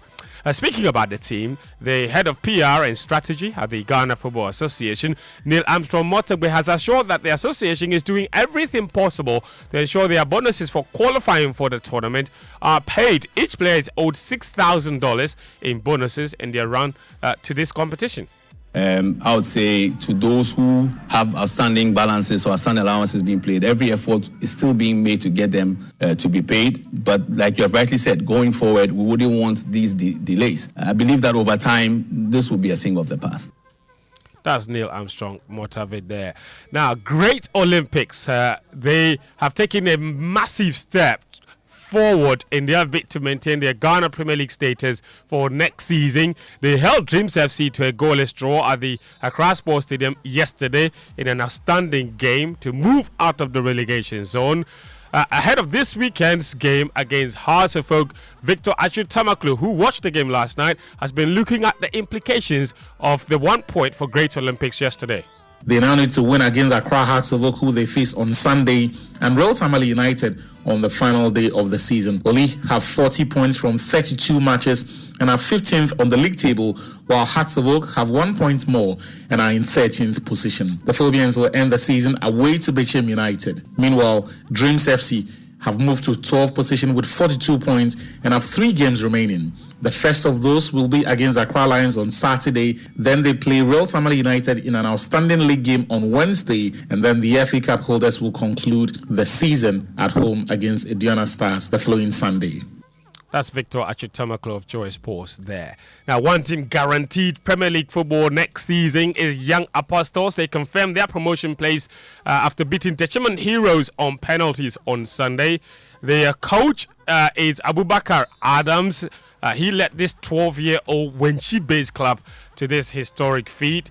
And here he is speaking after the game yesterday. I don't know what to say. I'm even speechless. Like, Charlie, the determination, everything. We started from day one. Like, that's what we planned, that we want to come to Premier League. And truth be told, God has done his massive work, and then that's where we, yes. Coach, I know my boys and I know my goalkeeper, so I have the confidence that definitely they will lose 1 or 2, then we'll bounce back and then we'll qualify. So our determination was high. That's Young Apostles coach Abubakar Adams. The club was only formed in 2012 and they've made their way to Ghana's top division in that period. Let's do athletics now. The CAA Region 2 athletics competition concluded yesterday at the University of Ghana Stadium with 5 more gold medals for Ghana to finish the competition with 10 overall.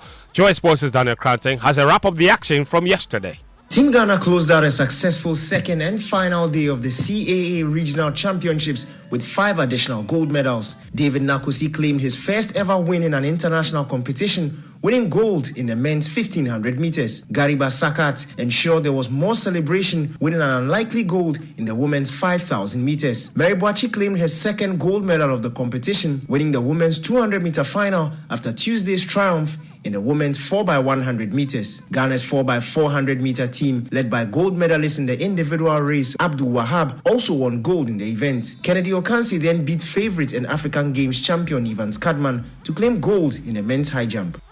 That's Daniel Cranton's report, and well done to every single person involved in that championships. Now, to boxing. The recent knockout loss suffered by former WBC heavyweight champion Deontay Wilder has generated many conversations, among which it's what this means for his future in that weight division. So, the question is, what lessons should Deontay Wilder learn, and how does he move on from here? Here's our boxing expert, Nathaniel Atto. One of the other things that he failed woefully to do was to remain very active in terms of his senses and his sense of awareness at all times. He did not protect himself at all times, and that moment of dropping his guard was what caused the problem for him. In terms of strategy, his team has to sit down and rework the map. That is, if he wants to continue in this space. Now, they have to be strategic in terms of planning bouts that will have boxers who may not exactly be top of the range, 2 or 3 of them, and then after that he can go for a big one. And then also in terms of the psychology of it, he needs to look deep into himself, do a lot of soul searching, and see if he really wants to continue. Deontay Wilder held the WBC belt for a while. The reason why some other boxers were unable to unify the division, like Alexander Usyk has done. That's not Harlem at all. Man City, they are taking the Premier League to court. In other words, they're challenging the Premier League legally for the 114 charges they brought against them. Their chairman is Khaldoon Mubarak. He, on the other hand, has been talking about how proud he is that City became only the first English club to win 4 successive Premier League titles. Since 1926, 5 teams have attempted to win 4 times in a row. 5 teams. Huddersfield, Arsenal, you had Liverpool in the 80s, and then you had Manchester United, who attempted it twice. None of them succeeded. So over 100 years of English football, never any team was able to achieve 4 championships in a row. So once that sinks in, you start really appreciating the magnitude of what was achieved. That's Khaldoon Mubarak, the Man City chairman. Before we get James Maddison will not be included in England's 26-man squad for Euro 2024. He's one of 7 players who will be cut from the squad when the final 26 is announced on Saturday. Also in tennis, Germany's Alexander Zverev, he reached the French Open semi-finals for the 4th consecutive year by seeing off the sprinter challenge of Australia's Alex de Minaur. He will now play Casper Ruud, who outclassed Zverev in last year's semi-finals. In the women's draw, Russian teenager Mira Andreeva claimed the biggest win of her career against an out-of-sorts Arina Sabalenka to reach the semi-finals of the French Open. The 17-year-old is the youngest Grand Slam semi-finalist since Martina Hingis at the US Open in 1997. And just before we go, the Boston Celtics will look to take another step forward, enhancing their winning legacy on Thursday when they host the Dallas Mavericks in Game 1 of the 2024 NBA Finals. It's at 12 a.m. If you can stay up for that, it would be a great matchup. That's all I suppose this morning. Winston. Thank you very much, Fentio. And let's get interactive this morning here on the Super Morning Show on Joy 99.7 FM. Social media messages on the Super Morning Show brought to us by Rapinol. When the pain is too much to bear, grab Rapinol from Dynex Iton Starwin PLC, Rapinol, the rapid pain reliever, and EcoBank, a better way, a better Africa, and Malatu from Ernest Chemist. Malatu, power over malaria. But this is the year to stop singing and talking about shopping and enjoying life and just do it. EcoBank has over 1 million Ghana cedis worth of cash and prizes in the EcoBank Million Gang promo for you and over 7,000 others across Ghana.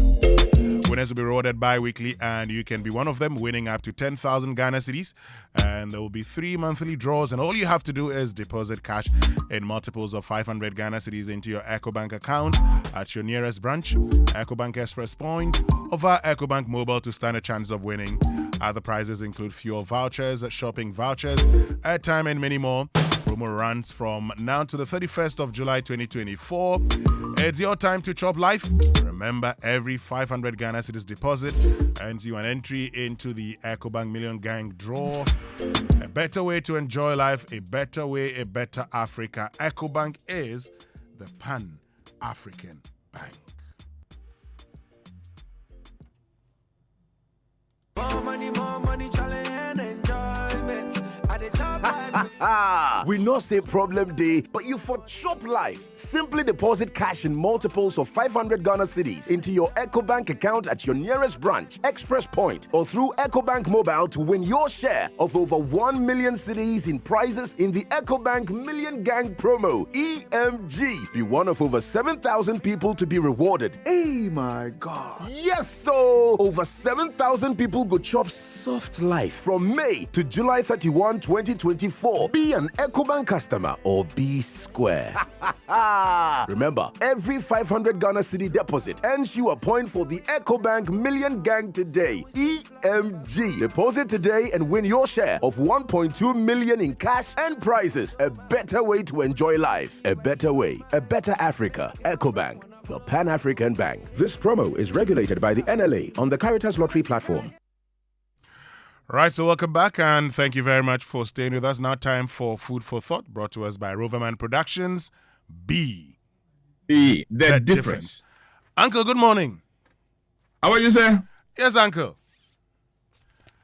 Matthew. Masu Damara. Bocho Hunyeze. Oh, I'm doing very well. And you? God is taking care of his children. We're all right. Yesterday was Sami Odami's birthday. Yes, yesterday was Sami Batakari's birthday. Yeah. Did he come to the office wearing Batakari or he dressed differently? Yesterday he dressed differently. He dressed differently. He was wearing T-shirt.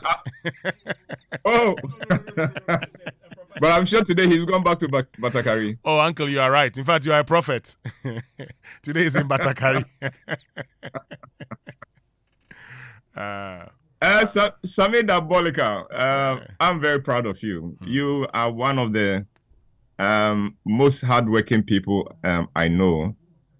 Your focus on your job and how you take it seriously is always an inspiration. So Johnny, Sami, happy birthday, and may this year be your best year yet. Amen. You are an incredible young man, and I wish you all the best. Amen. And see you at the top. Amen. Oh, did he throw any party? Oh, it was more than a party. In fact, yes. Yesterday I had a lot to eat. I couldn't eat again after 12 noon, except that he says it's a whole month celebration. So all the gifts are welcome. All right. Okay. Yeah. I would say one of the great men I have had the pleasure of meeting was an Indian who used to head the World Association of Christian Communicators, WACC. His name was Dr. Manuel. And I had the privilege of being asked to be his driver for a day when he visited Ghana in the mid-1980s. He was full of stories and anecdotes gathered from his travels and interactions with people from every part of the world. On the day I had the privilege of driving him around, he told me a story that has stayed with me all these years. He had gone to South Korea on an assignment, and his host had laid out a tour of some major companies to give him exposure to the vibrant economy of South Korea. On the morning of the industrial tour, his guide for the trip arrived at the hotel to pick him. The guide happened to be one of the managers of the manufacturing company that he was to visit. The man said, "Dr. Manuel, I'm afraid there is trouble. The workers at the factory have declared a strike." Dr. Manuel was rather disappointed because he was really looking forward to touring this particular factory because of its weight in the international market. Knowing what happened in his home country when workers were on strike, he feared the West. So he said to his host, "So are we canceling the tour?" His host said, "Oh no, the tour will come on. But I just want you to prepare your mind in case you experience any unpleasantness during your visit." Dr. Manuel did not think that it was safe or wise to visit a big factory when its workers have just embarked on an industrial action. But he did not want to show his discomfort to his host, so he kept his reservations to himself and sat in the car for the trip to the factory. The car pulled up at the gate, and to his surprise, there were no factory workers milling around the gate, carrying placards and chanting their displeasure. And there was no police presence. The gate was open for the car, and they drove into the designated spot. When he got down, Dr. Manuel was confused to see work going on as usual. The only thing was that the workers were all in red bands. But beyond that, it seemed like a normal day at a very busy and productive factory. He turned to his host and said, "It seems like the workers called off their strike, didn't they?" The host said, "No, they didn't. The strike is on." Dr. Manuel was even more confused. All around him, he saw order and the workers hard at work. He saw his confusion and smiled and said, "Don't worry, because for the duration of your visit here, the union leader will be the one to take you round. You can ask him about the strike and anything you want to know." Okay. Just as the man finished talking, a man in neat working gear walked up to them, and the manager introduced him as the union leader. The union leader welcomed Dr. Manuel warmly and said, "Sir, are you ready for your tour?" Dr. Manuel said, "Yes, I am." The union leader said, "Great, let's go. But first, wear this helmet and put on this protective goggles and jacket." When Dr. Manuel was done, they set off, but he needed to get his confusion out of the way. So he asked the union leader, "I was told that you are on strike. Did you call it off?" The union leader said, "No, we are on strike, all right. And we are very upset with management. And we have not left them in any doubt of our displeasure." Dr. Manuel was not convinced. He said, "But you are working." The union leader said, "Yes, we have to work." The man saw that Dr. Manuel was not convinced, and so he explained the situation. He said, "We are on strike demanding better pay and better working conditions. These take money to meet. Now, we have international contracts to fulfill and international customers to satisfy. Sure. If we lay down our tools, the company will not be able to meet its obligations to the customers, and those customers will turn to other suppliers, and we will lose our market share. So, we do not stop working even though we are fighting with management." Listen, the economies that are doing better than ours do not have angels working in them. Sure. Those economies do not have a magic wand. No, those economies are working well because all the players in the economy know what they are doing and understand what they are doing and the effects of their actions, no matter how small, on everybody. In Ghana, we are struggling because we seem only interested in our salaries, and we give no thought to our productivity and our commitment to the business. If Ghana is to change, we need first to change our mindsets and our attitude to a lot of things, including work and personal responsibility. IMF can give us loans to support our economy, but IMF cannot effect the change in us that we need to dig ourselves out of the mess we find ourselves in. I would like to end with just a simple question. How many of us put the business or the company that employs us first in all things? Listen, we do have a long way to go. God help us. Indeed, God help us, and that is food for thought. Thank you very, very much, Uncle White. How many of us really care about the businesses that put food on our table? That's the question that we must find answers to. Thank you. Because you see, Winston, I can bet you that right now, if you went to an office, that is supposed to start at 8 o'clock. The workers, some of the workers, the majority of the workers are going to arrive after 8. Yeah. And when they arrive, they must go and look for their breakfast first before they settle down to work. By the time they settle down to work, it will be past 9. Now, then you compare that attitude to the attitude of you guys on the Super Morning Show. When did you get in? I got in at around 5:10 a.m. today. Yeah. And consistently, every day. Yeah. So the examples are that we can do it. It's just that we haven't gotten to the point where the majority of people have that attitude. But those of you on the Super Morning Show, I celebrate you. And sometimes I think you should talk about what it takes to deliver the kind of show you do. And have a fantastic weekend. Thank you very, very much, Uncle White, with food for thought here on the Super Morning Show on Joy 99.7 FM. Time now for the Joy Business Minute, brought to us by Consolidated Bank Ghana, CBG. We stand with you and Anointed Electricals, the generator experts. Hello, welcome to the Joy Business Minute, brought to you by Consolidated Bank Ghana. We stand with you, Anointed Electric House, the generator experts, and Waika recap held together towards tomorrow. Government has finally settled the about 2.6 billion cedis in pension contributions for public sector workers. The payment was made to the State Pension Trust SNIT last month. Governor of the Bank of Ghana, Dr. Ernest Addison, is linking the significant drop in lending in the private sector to rising non-performing loans and the challenging business environment. Senior Tax Manager at Deloitte Ghana, Gilbert Renchi Ado, has advised government to do a detailed analysis before reviewing the value-added tax component on mining exploration. And Nvidia's market value has surged past $3 trillion, lifting the chip maker ahead of Apple to become the second most valuable publicly listed company in the world. And that's the Joy Business Minute, brought to you by Consolidated Bank Ghana. We stand with you, Anointed Electric House, the generator experts, and Waika recap held together towards tomorrow.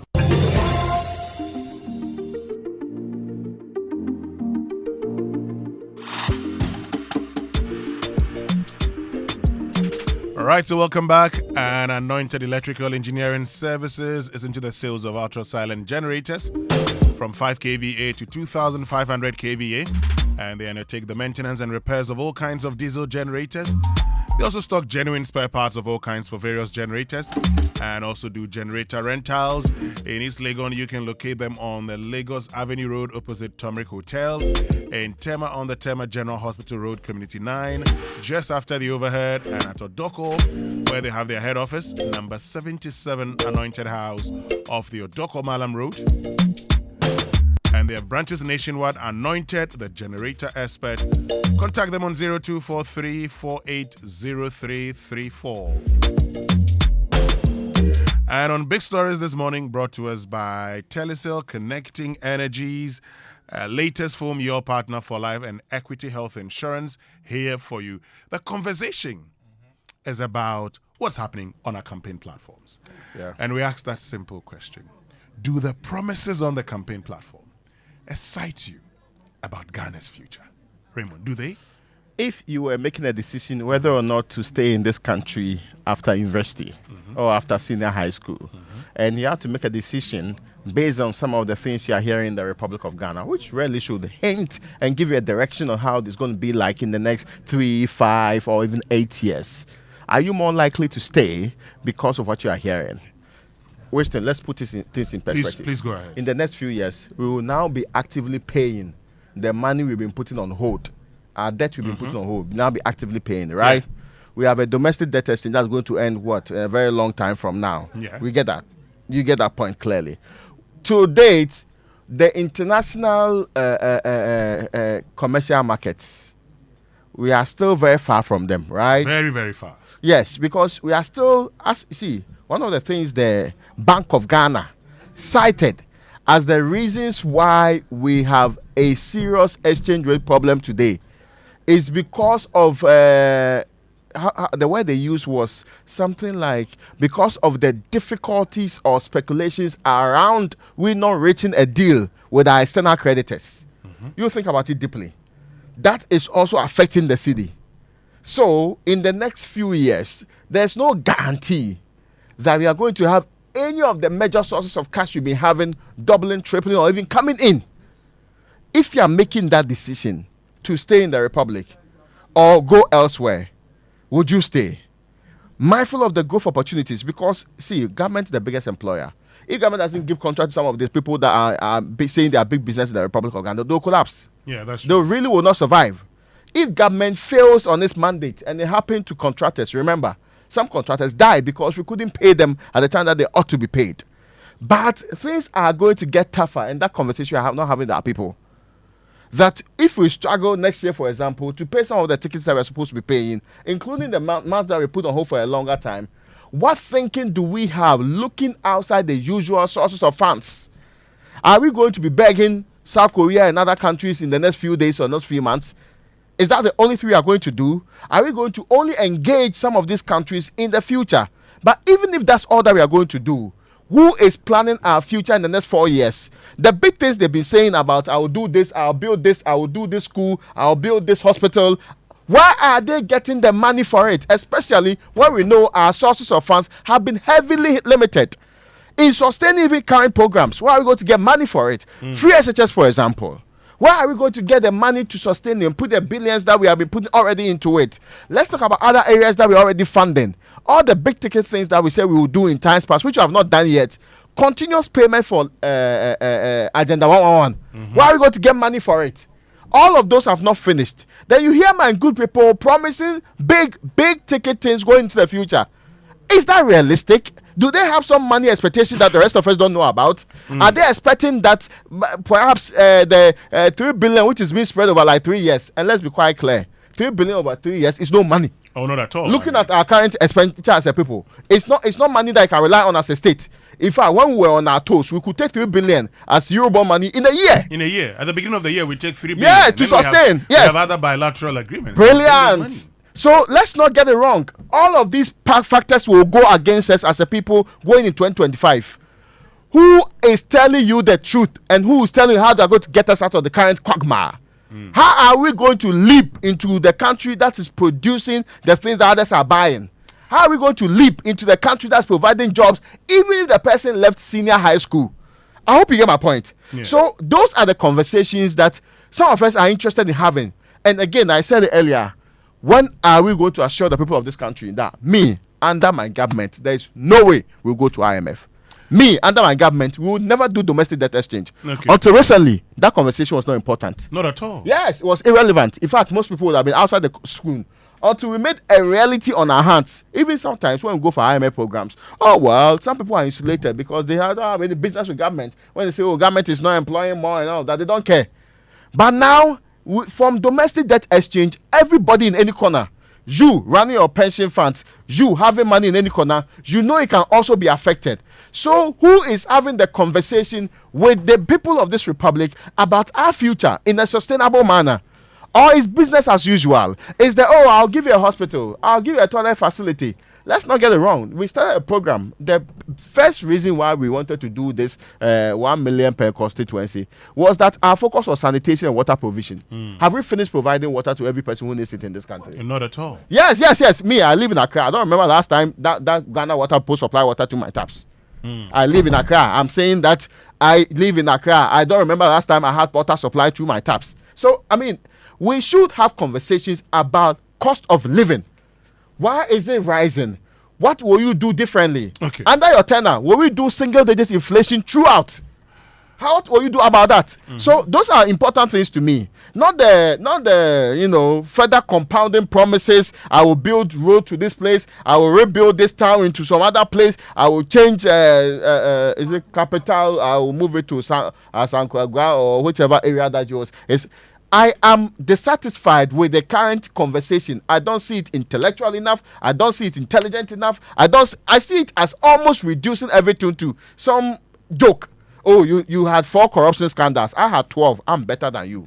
You have this amount of money and you spend this amount of money of it. I'm supposed to have more money. Where are we going to get the money from? So in effect, you don't hear the sort of things that would transform the economy that we talk about. And once you see me, I've been saying this thing for long. Remember when we started this so-called after domestic debt exchange, I said in Jamaica, businesses sat down government and said, listen, this is what we want us to do. Our plan, your plan. Let's merge it so that we don't come here again. In Ghana, the businesses were able to do the same thing. Raymond, I keep complaining about this PCPEC, post-COVID D&D economic recovery program. How many businesses are aware of its content and its future? And its impact on them. Where is it? Where is it? Do you know what we're going to do? You are even asking who is aware of it. Where is it? Do you know what we're going to do? We're going to be activating the phone lines shortly. We want to hear from you, okay? I see lots of you. And the poll on Twitter says, so 363 votes, 92% say no. 8% yes. But we want to hear from you. So just stay with us. We'll be activating the phone line shortly. But you picture this. You're lying in your bed after a long day seeking comfort and relaxation. But instead you're met with a mattress that sags beneath you, a reminder of shortcuts and compromises. Well, your comfort and well-being should never be compromised. That's why we at Latest Foam prioritize quality above all else. Step into our showrooms and experience the difference for yourself. Our high-quality mattresses and furniture are crafted with your ultimate relaxation in mind. Picture waking up refreshed, rejuvenated, and ready to take on the day. That's the Latest Foam promise. Invest in your well-being. Choose Latest Foam. Otherwise, you did do yourself.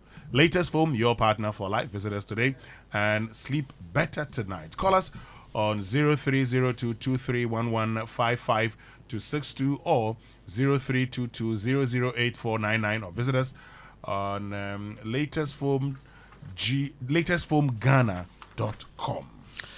Now you're about to have the world at your fingertips because the wait is finally over. Telecel is here. Now you have everything you want and need. Quick and reliable communication. Stress-free money transactions via Telecel Cash. Transforming your big business ideas into success stories with Telecel Business and more. Connect with Telecel and enjoy a world of endless possibilities because with Telecel, there is no limit to connections. Telecel, connecting energies. In today's competitive business landscape, a healthy workforce is the foundation of success. And that is why Equity Health Insurance has designed their corporate health plans to empower your employees and enhance your organization's performance. With Equity Health Insurance, you're not just investing in insurance, you're investing in the future of your company. Their plans are tailored to meet the unique needs of your employees, providing comprehensive coverage and incomparable benefits. Their commitment goes beyond paperwork and premiums. At Equity Health Insurance, they stay with you all the way. Call them on 0501 515 124 or 0506 607 910 and let them serve you better. Equity Health Insurance, hashtag here for you. Okay, so before we get into the phone lines, now the phone lines are activated now on 0302 216-541 and then 055-1111-997. What's X saying, Kojo? Well, at Papi Solo, our very own Solomon Yantichi says, absolute no. Because they are just slogans. How can anyone be excited after hearing Baumia, who made a lot of noise, claim to have magic to change things, when in fact things have gotten worse? Or after Mahama, who has not offered an alternative? At Yao Issa says, how are we going to hold JM accountable on his promises should he win the election and fail to fulfill his campaign promises? He's got just one term left and won't be contesting for 2028 elections if he becomes our next president. At Timothy Anaba says, not this time, because the two leading candidates have one way or the other been in office. So it's more of who was able to do a decent job when they had the opportunity. And the new face amongst them is so unproven. New faces, amongst them are so unproven, which makes this year's election really exciting. All right. A few more that we'll share a bit later. Sure. But let's get on to the phone lines now. And Hamza is joining us from Ashaiman. Hamza, good morning. Good morning, Winston. Yes, Hamza, share your thoughts with us. Good morning, Kwajo and Raymond. You know, I don't just believe anything they say, most especially what we heard to 2015-16 coming. So there's nothing I believe about these politicians. There's nothing. It's their promises. You know, you had so many promises way back in 2009. You came to power, nothing happened. Then we have extra large promises from the current government, and then me, if I am to rate this current government of their promises, I will give them 35%. And so if you are still in government and you are promising, and you have been in government and you are still promising again, you have been in government and we saw what you did, and then you are still promising again, oh nah, I wouldn't believe both of them, the promises they are giving us now. So that is my thought. Thank you very much, Hamza from Ashaiman. Let's go to Teshi, where Peter is. Peter, good morning. Morning, Wilson. How are you? I'm fine, Peter. How about you? I'm good. Where's Mama V? Mama V is on leave, and so. Okay. Talking about the two candidates, Baumia seems to be locking the dollar, and the IGP is having the key. But if you look at the dollar now, so such a person, when he stands at the front of you telling you something, can you believe that person? If he who have a good policy that he can save Ghana, I don't think that Nana Akufo-Addo is somebody, but may have something far better than what he was thinking. Nana will reject. Mahama what he have done within the 4 years when Atamas is no more. As of today, you look at those things and judge on the 7th of December. Thank you. Thank you very much, Peter. Let's go to Winneba. Kelly, good morning. Good morning. Yes, Kelly, share your thoughts with us. Do the campaign promises excite you about Ghana's future? Well, I don't know whether I should say it excites or it doesn't, because it looks like they are playing to our gallery. It's like going into a match and then looking at the opponent, how do you call it, game plan. So the nation itself is against these two people. They are playing again. And then they have realized this is what we want. And that is why they are going the way they are going. Let's look at the scenario that was drawn just a moment ago, where somebody was saying that John Mahama was coming to serve for only one term and then go. You see, so the party has been left out, and then we are looking at an individual. But if we tackle a party, a group, as a group who have come to work, and then we don't like their work, and then they are moving away, then we look at all of them. Look at the promises this man Baumia is giving. Some of them, you think about them, and then you don't know whether he was asked to say them or he is saying them himself. So I feel we should get them one-on-one. We respond like the fact check Evans does and so on and so forth. I think those things will help. But if we leave them to go the way they are going, we will be there, and then they will always back after. We just go there and go. Look at how people are killing themselves, all because somebody is saying this. But the reality is that you are feeling the heat of the society now. Thanks so much. Thank you very much, Kelly. Let's go to East Legon. Adam, good morning. Good morning. Yes, Adam. Yeah, Wednesday. Do the promises excite you? Hello? I'm asking whether the campaign promises excite you about Ghana's future. Yeah, for the two candidates, I will go in for John Mahama.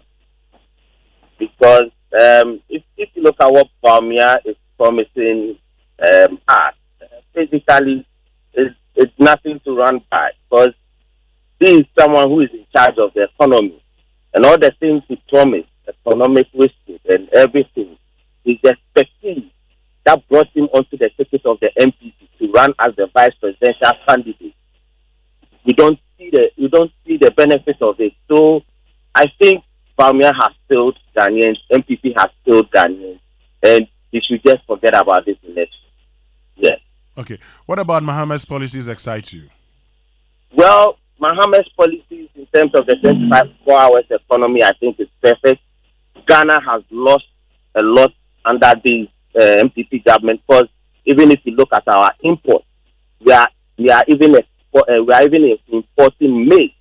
We are importing traditional crops that ideally we used to produce here in Ghana.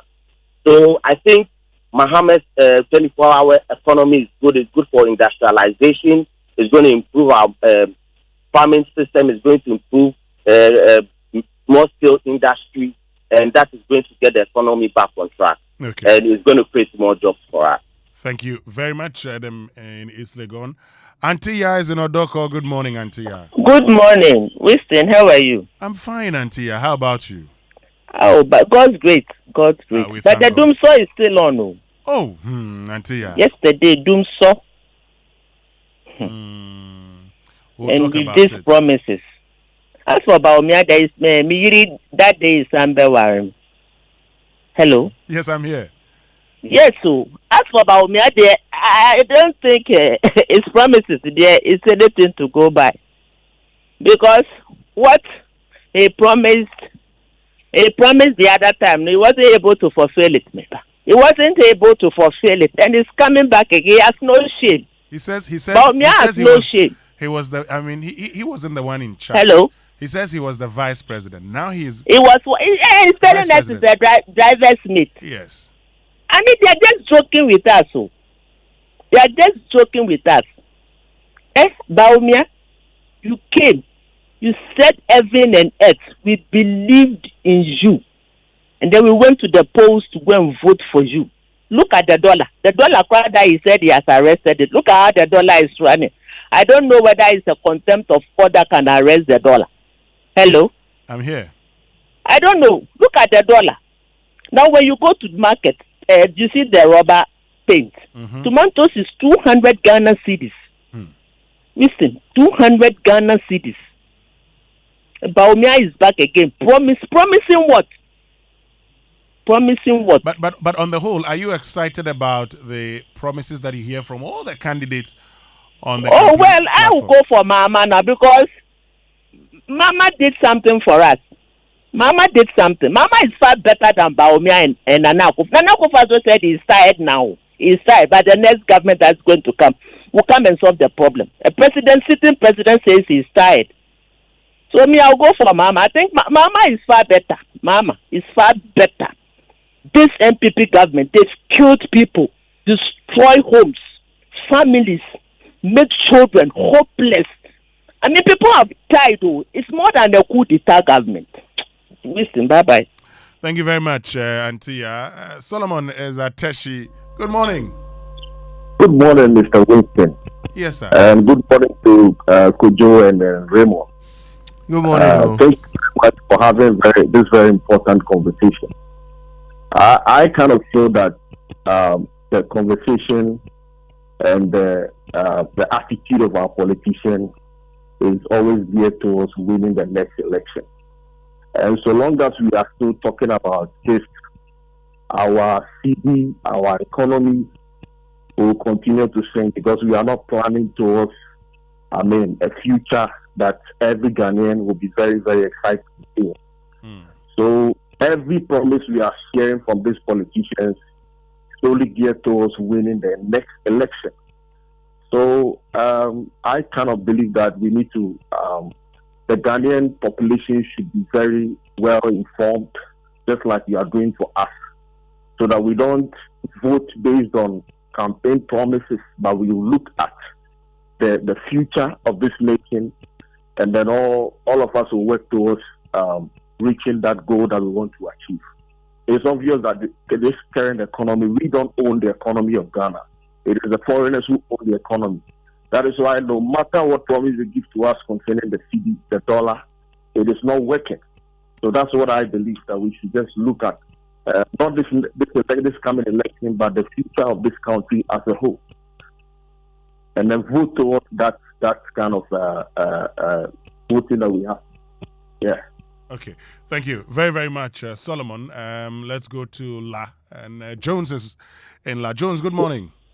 Good morning, Winston. This is Jones Adoboy from La. Okay, Jones, how are you doing? Winston, in fact, if Ghana was a serious country, I don't think Bawumia will have the testicular fortitude to stand in front of us and be making such promises.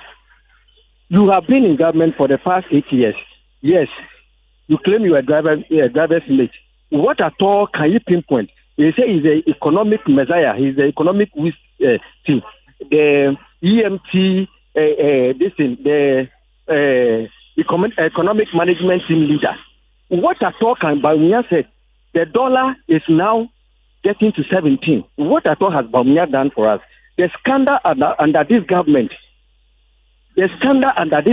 We can't even quantify the number of this thing. Look at the GDP, where it's going. Look at all the sectors, the various sectors of our governance. Everything is like, bazaar.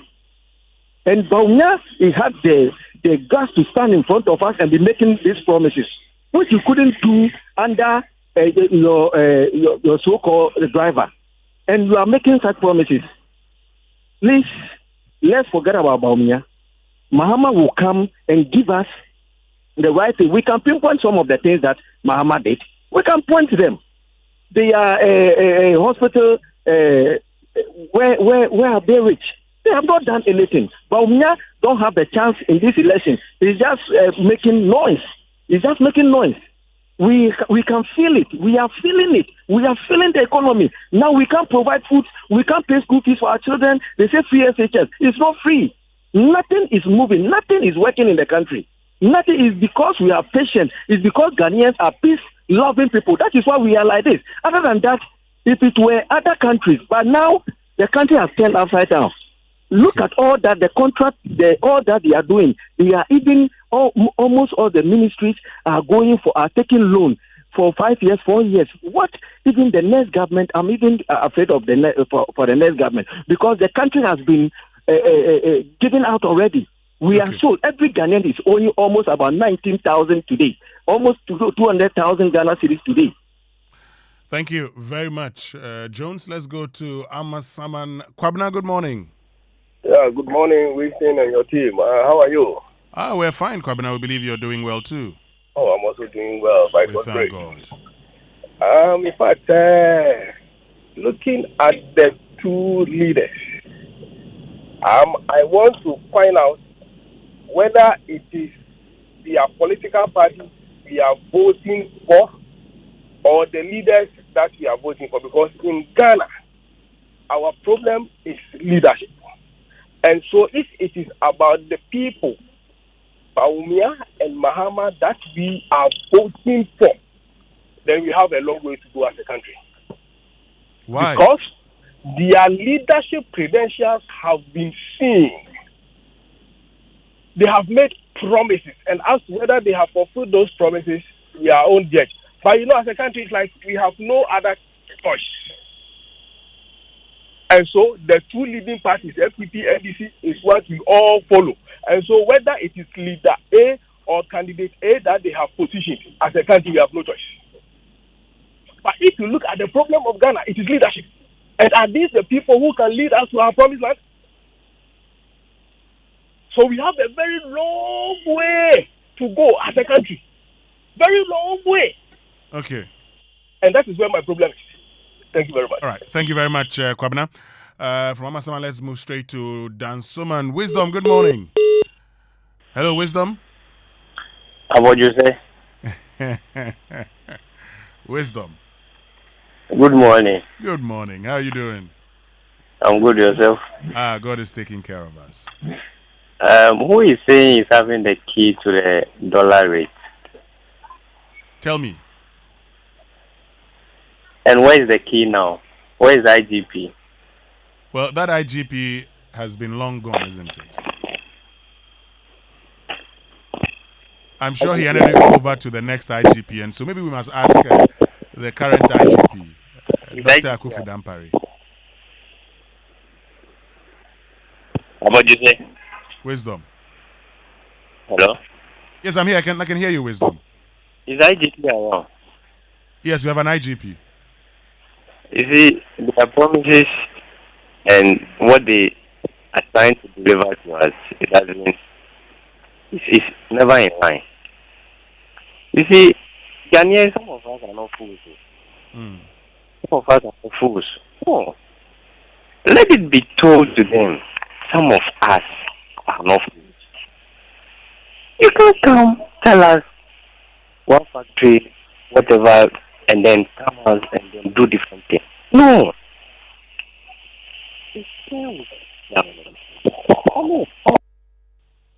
Hello, Wisdom. Hello. Yes, please. Yes, go ahead. Make your point. Good morning. How are you? All right. This is what I want to say. I think it is time Ghanaians have to be very analytical in their thinking. If you look at it critically from former President John Ejikun Kufuor's time to a date, you identify that in every second term, things go wrong. Okay? And I believe you testify this. In every second term in the government, things go very bad. And I believe these things have been happening, one, because during election years, they want to spend more. But otherwise, you should also think in the abstract that opposition parties normally will pray for things to go wrong so that they can be voted in. So you see, what is happening is basically because we have chosen democracy and we've decided not to follow the rules of democracy. So no one should blame no one. You know, we are the cause of all that is happening.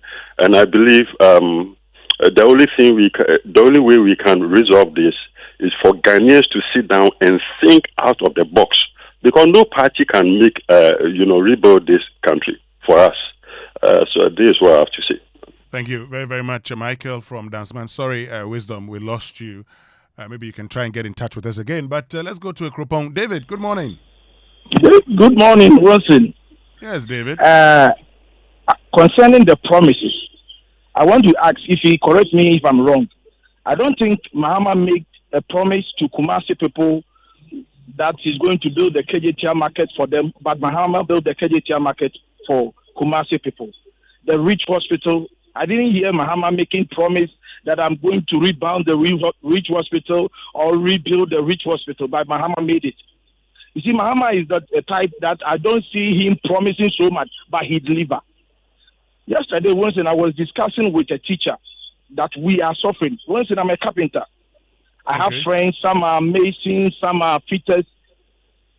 We are suffering, but the teachers are not suffering the way we are suffering. The reason why I'm saying this is a teacher every month, he's going to get his salary, but I don't think he's going to spend his money to buy an engine for a car while the children's school fees has not been paid, while the hospital bills. So if the teacher is not able to buy an engine for the mechanics to be able to get a work, that means the mechanics is not working. So once we are suffering, the artisans, we are suffering. Because I don't think you will spend money 5,000 to go and buy an engine, and whilst your children's school fees has not been paid, you pick trotro to school. We beg you, let's kick this promising man aside. Baumia has nothing to offer Ghanaians. We have to kick him aside and focus on the best thing Mahama can do for us. We beg you, we are suffering. Okay. Thank you. Thank you very much, David. Emma at Accra Central? Emma from Accra Central. Yeah. Go ahead. Listen. Emma.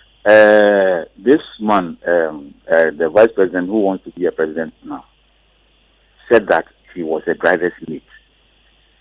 Winston, I hope all of us have sat in the throttle before. The driver and the throttle mate, who is in charge of the car? Tell me. Wilson. The driver and the throttle mate, who is in charge of the car? Is it not the mate who collects the money, and sometimes when somebody is going to alight in the car, he gets the person out of the car, collect the money, and do all the errands for the driver. And you are telling me that you are the driver's mate, so you couldn't say anything, and Ghana has gone where it is now. Okay, yeah, I'll just take it like that. Let's come to NDC. If we say, I'm not moving for Baumia today or tomorrow. Let's see what NDC did. Look at the E-blocks. Look at the hospitals in the West. Look, I'm from Ada. When I drive past the Saglami housing project and I drive past the industrial hub at Dawa, I cry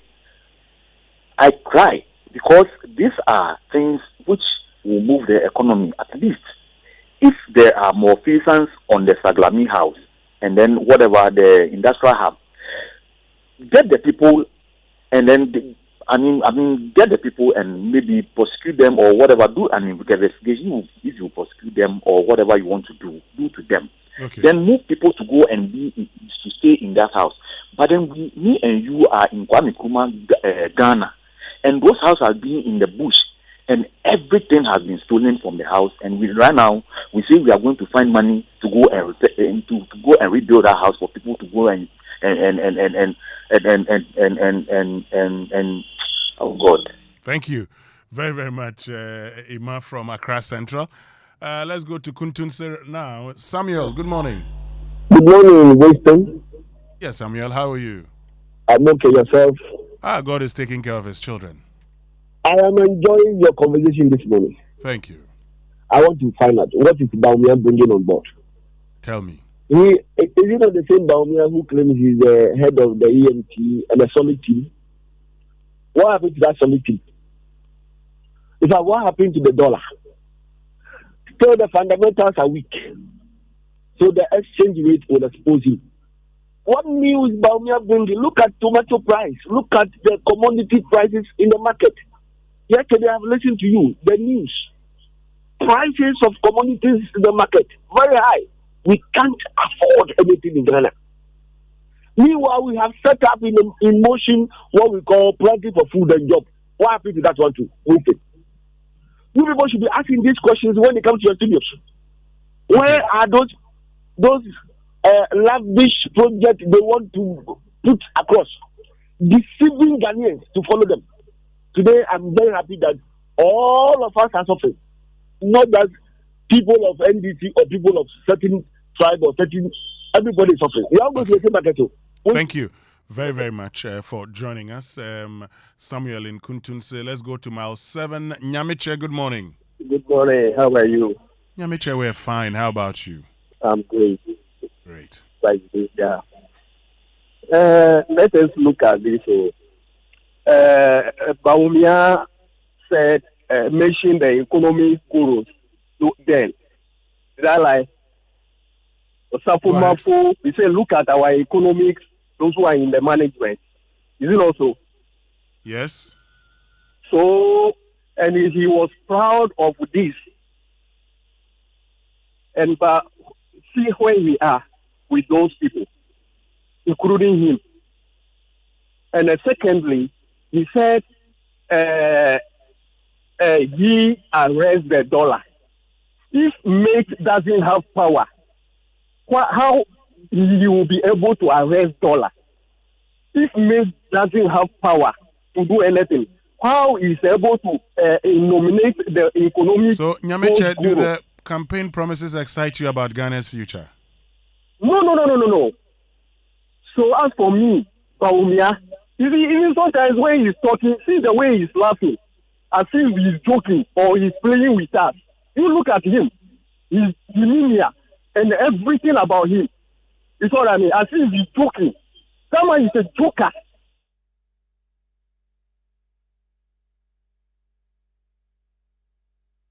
And Seth will be our last caller, final caller for now. Seth, good morning. Good morning. Yes, Seth. In fact, I must commend the media, in particular the Joy FM, for what you are doing from Ghana. But for you, for the media, this country might have been so long ago.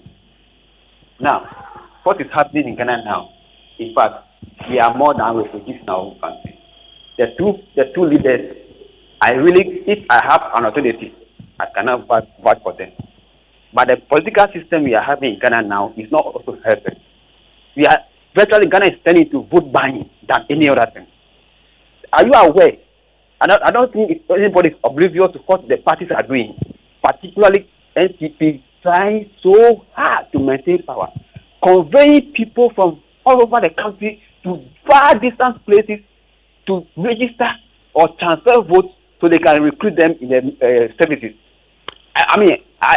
NDC to when they come, same thing. So these two parties, if I had my way, I bet you, I wish you go back to ministry so I would know that democracy is not good for Africa.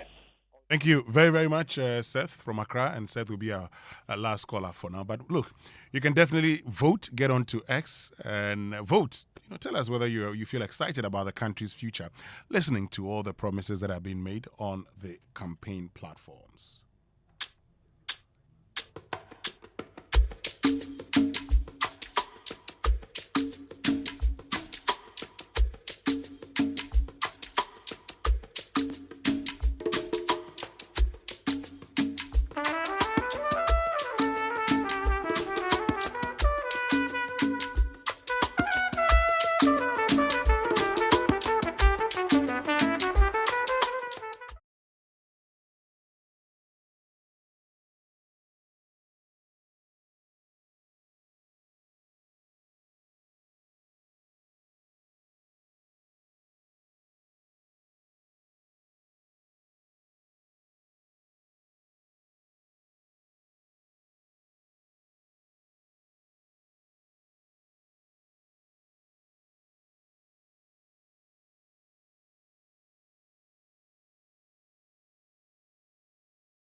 But first, a quick introduction. Me be the connection man. I'll make things happen. Whether it be business, fashion, or the latest trend in town, I go connect you. I know when people connect, big things they happen. I am the plug to your plug. Anything you want, that's so. I go show you where options they line them up for you. You want download or you want stream? Link up. I got you. I conquer everywhere. From circle to Kejetia. Yakuma to Navrongo. Jiosu to Kita. Techima to Kumbungu. I'll be the link between you and the next big opportunity. It be me where I go connect you, make it happen. Oh, you want to know my name? I am Telecel. Switch to Telecel for the best value voice and data services and connect to the things that matter. Connecting dreams, connecting goals, connecting passions. Telecel, connecting energies.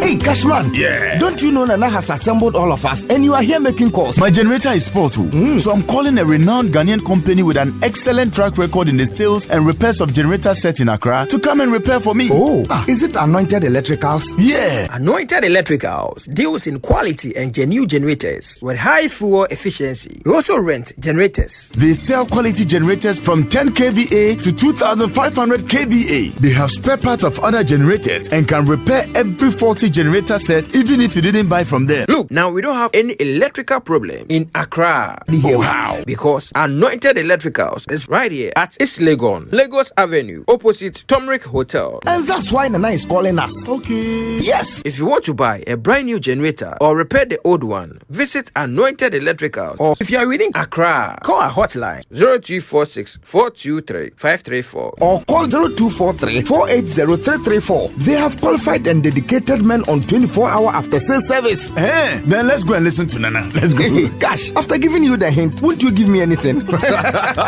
Anointed, the generator experts. Hello everyone. The Green Ghana Day has become an exciting moment in our nation's national calendar, and it is here with us again.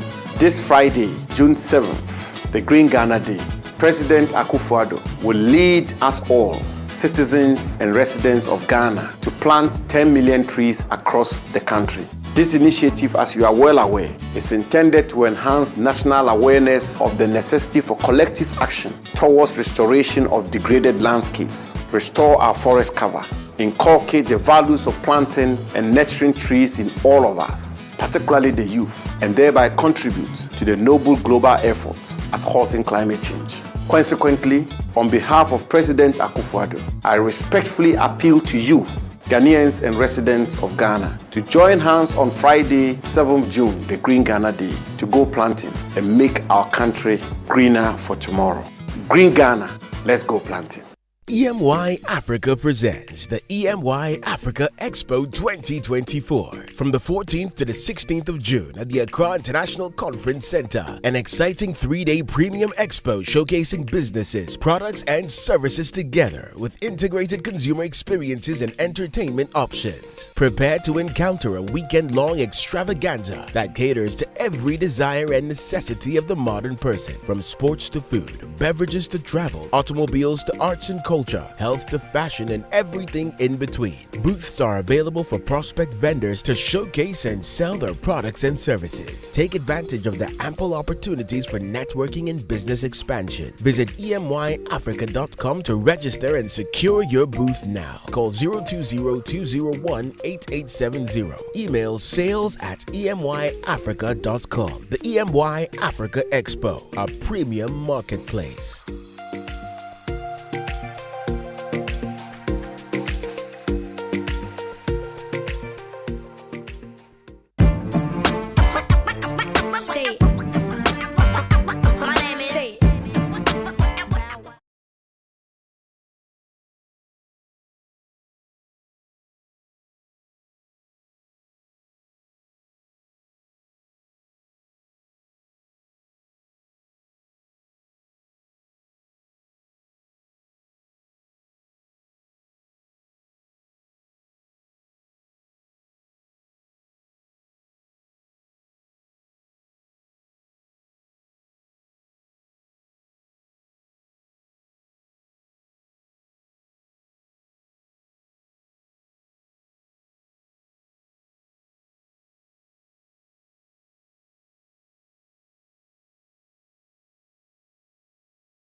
Live here on the Super Morning Show on Joy 99.7 FM, and I'm sure there are many people who are wondering why this song. Okay, so time for us to talk about the Festival of Institutional Lodges. On Saturday, all roads will lead to Cape Coast.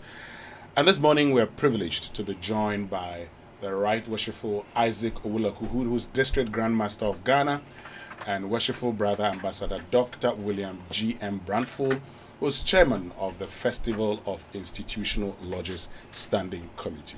Good morning, and thank you very much for joining us. Good morning. Good morning. We believe that you're doing very well. Sure, doing good.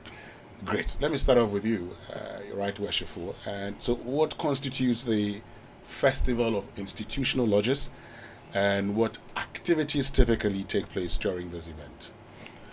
Well, the Festival of Institutional Lodges is an event organized under the auspices of the District Grand Lodge of Ghana, under the United Grand Lodge of Ancient Free and Accepted Masons of England. For that matter, you could say the District Grand Lodge of Ghana English Constitution. And it's organized it's an event that we use to honor eminent Masons of departed merit.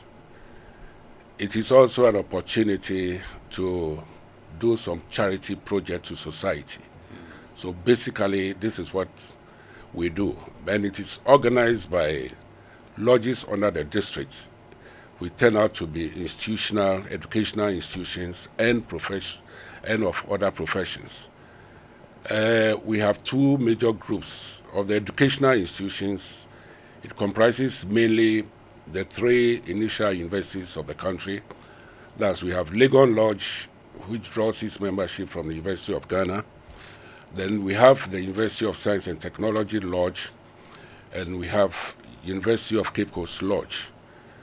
Then with the secondary and, should I say, senior high school institutions, we have the school lodges, namely Infanspim Lodge, Prempeh College Lodge, Adisaded Lodge. Then we have the Odadie Lodge, which also draws its membership from the Presbyterian Secondary School.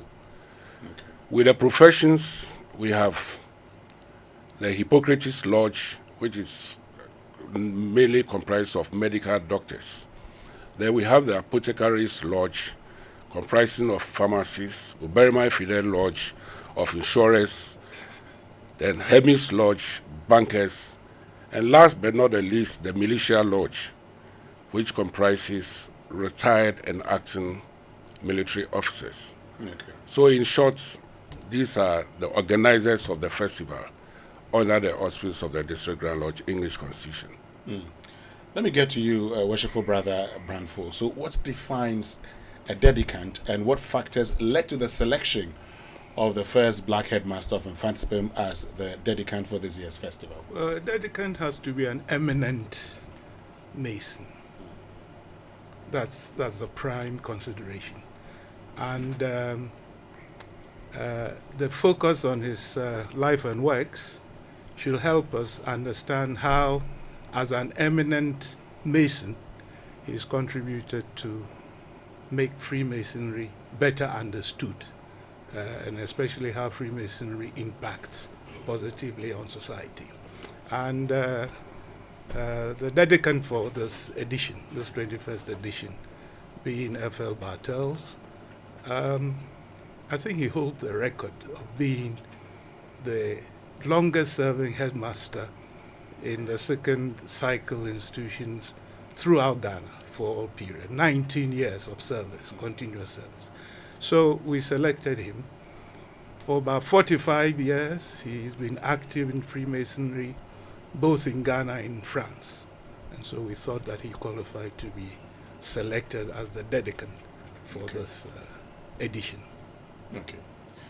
Let me get to you, Right Worshipful Hood. So as the District Grandmaster, how do you envision the Festival of Institutional Lodges contributing to the cohesion and growth of the Masonic community in Ghana? Let me say, the project work, the charity project in particular, will help, diffuse some of the wrong perceptions by society. It will also help us to educate the public about the good works of the fraternity. Various charity works that we do is more or less becoming a routine thing amongst the fraternity, but it's little is known by the public. Secondly, it's an opportunity to bring all Masons together once in a while for interactions and bonding. So we believe this will contribute to the cohesion of the fraternity as a whole. Let me come to you, Worshipful Brother Branford. So tell us, by explaining the role of an orator at the festival and why Dr. Kutu was chosen for this role. Well, the orator obviously has to be somebody who knows the dedicant, or who knew the dedicant. And Dr. Kutu, as a former student of Mfanspim, was there when the dedicant was the headmaster. Okay. He himself has explained that he literally took the dedicant, F.F. Bartels, as his parent in the absence of his real biological parents. And there were so many instances where the headmaster influenced the future life of Dr. Kutu. He constituted something they call the Bartels Foundation, okay, to promote the life and works of Bartels. He is currently doing the necessary work to publish the next book of Bartels, which is a personal memoir called A Headmaster Remembers. So Dr. Kutu is eminently qualified to be the orator. Okay. Yes. Okay. Now let me get back to you, Right Worshipful Hood. And here, I want you to elaborate on the significance of choosing Freemasonry and religion as the theme for the festival lecture. Well, unfortunately, Freemasonry has been under siege from the religious organizations in particular. And many have always referred to Freemasonry as a religion.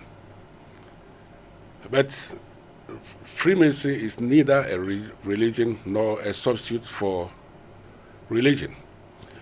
So in choosing that, we want to let the public know what Freemasonry is all about. And that is the more reason why that we even nominated a non-Mason who has had association with Masons through marriage and family as a whole. So here is somebody who is not a Mason. Secondly, a woman for that matter, because we don't have women in our midst, though we have two women Freemason lodges recognized in England. And she's been married to a Mason. She's the first child of a Mason who happened to be the dedicant to deliver the lecture. It is also open to the public for people to know an inside story, an insider, somebody who has got close association with the fraternity and not a Mason. We have two discussants who handle the religious aspects. Having chosen these two discussants, they are going to discuss about a Christian perspective and an Islamic perspective. So that is what made us choose the topic Freemason and religion. Okay. Just to dispel some of these misconceptions. And talking about misconceptions, I mean, giving the perception of Freemasonry as a secret society, what motivated the decision to open this festival to the public? Well, talking about secret society, Freemasonry is not a secret society. It's a society with secrets, just like any other association. Of course, I believe when management of Joy FM is meeting, not all members of staff are allowed to attend. Sure. Likewise, Freemason, when we meet, if you are not a member, you cannot attend. So that is the more reason why, you don't get everybody coming. People keep on referring to us as secret society. Now, on occasion like this, we open our doors like we've done previously to the public. So we want the public to come in, be there, see what we do, for them to at least appreciate what Freemason is all about, particularly with the charity projects, for instance, which we do. And will the public be there throughout, Worshipful Brother Branford? Will they be out from the beginning to the end, or there's a point where they come in and a point where they depart? Well, they will be there from the start. Okay. The proceedings start at 11, and they will be there from the start until the end. After that, we go to banquet, as we put it, and they'll also be there. So there's absolutely no intention to hide anything from the public. Doors are open on this occasion for the 21st edition, just like it was open when we last held it, 2018 in Accra. That is the pattern. It is open to the general public. Let me get your view on the decision to have a non-Mason, specifically a woman, as the festival lecturer. The District Grandmaster has elaborated on that. Mrs. Ambassador Growlings, we can say, is the epitome of the other side of Masonry, because the father was a Mason, the husband was a Mason. She's got a brother who was a Mason. Her uncle was the District Grandmaster at some point. Okay. And currently she has a son who is also a Mason. So she's surrounded by a family of Masons, and we thought that she could come and tell us the story. And I wish you would be there to listen to the story. It will be very interesting.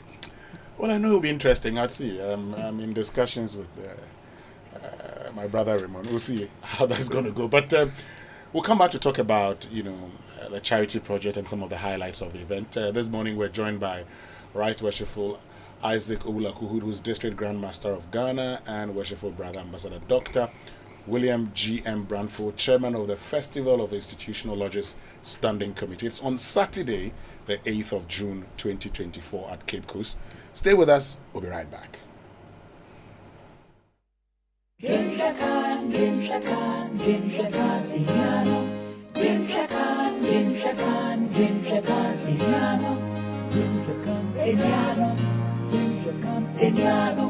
Guys, it's not a worry. So I just finished watching The Legend of Akusika. This play is beyond awesome. It's beautiful.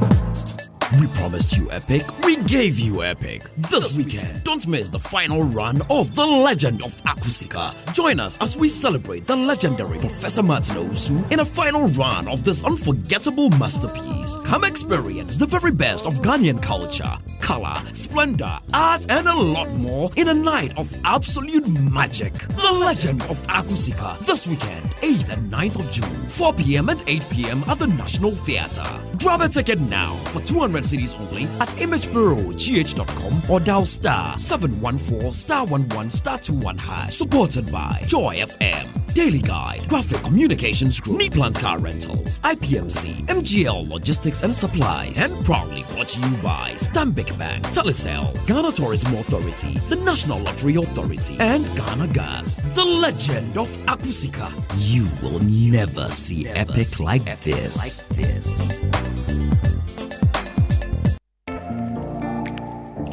Dive into a new era of news consumption with myjoyonline.com, your go-to destination for cutting-edge journalism, giving you the most credible stories from business to politics and from sports to entertainment. Myjoyonline.com introduces an upgraded news website meticulously designed to empower you with an enriched browsing experience like never before. Experience the future of news browsing with myjoyonline.com. It's the most action-packed breakfast show in town. The hottest music, the best giveaways, the great interviews, and all the laughter and fun you can imagine. Don't miss the Super Morning Show on Joy 99.7 FM. breakfast show in town. Right, so welcome back, and thank you very much for staying with us here on the Super Morning Show on Joy 99.7 FM. And this morning we're talking about the Festival of Institutional Lodges, and we're joined by Right Worshipful Isaac Owulakuhud, who's District Grandmaster of the District Grand Lodge of Ghana English Constitution, and Worshipful Brother Ambassador Dr. William G.M. Branford, who's Chairman of the Festival of Institutional Lodges Standing Committee. So before we went for the break, I was talking about, what would happen prior to the lecture. I'm told you're commissioning a charity project. Could you tell us more about that? Thank you. There's a cluster of schools called the AME Zion, which is not too far from where we are having the event.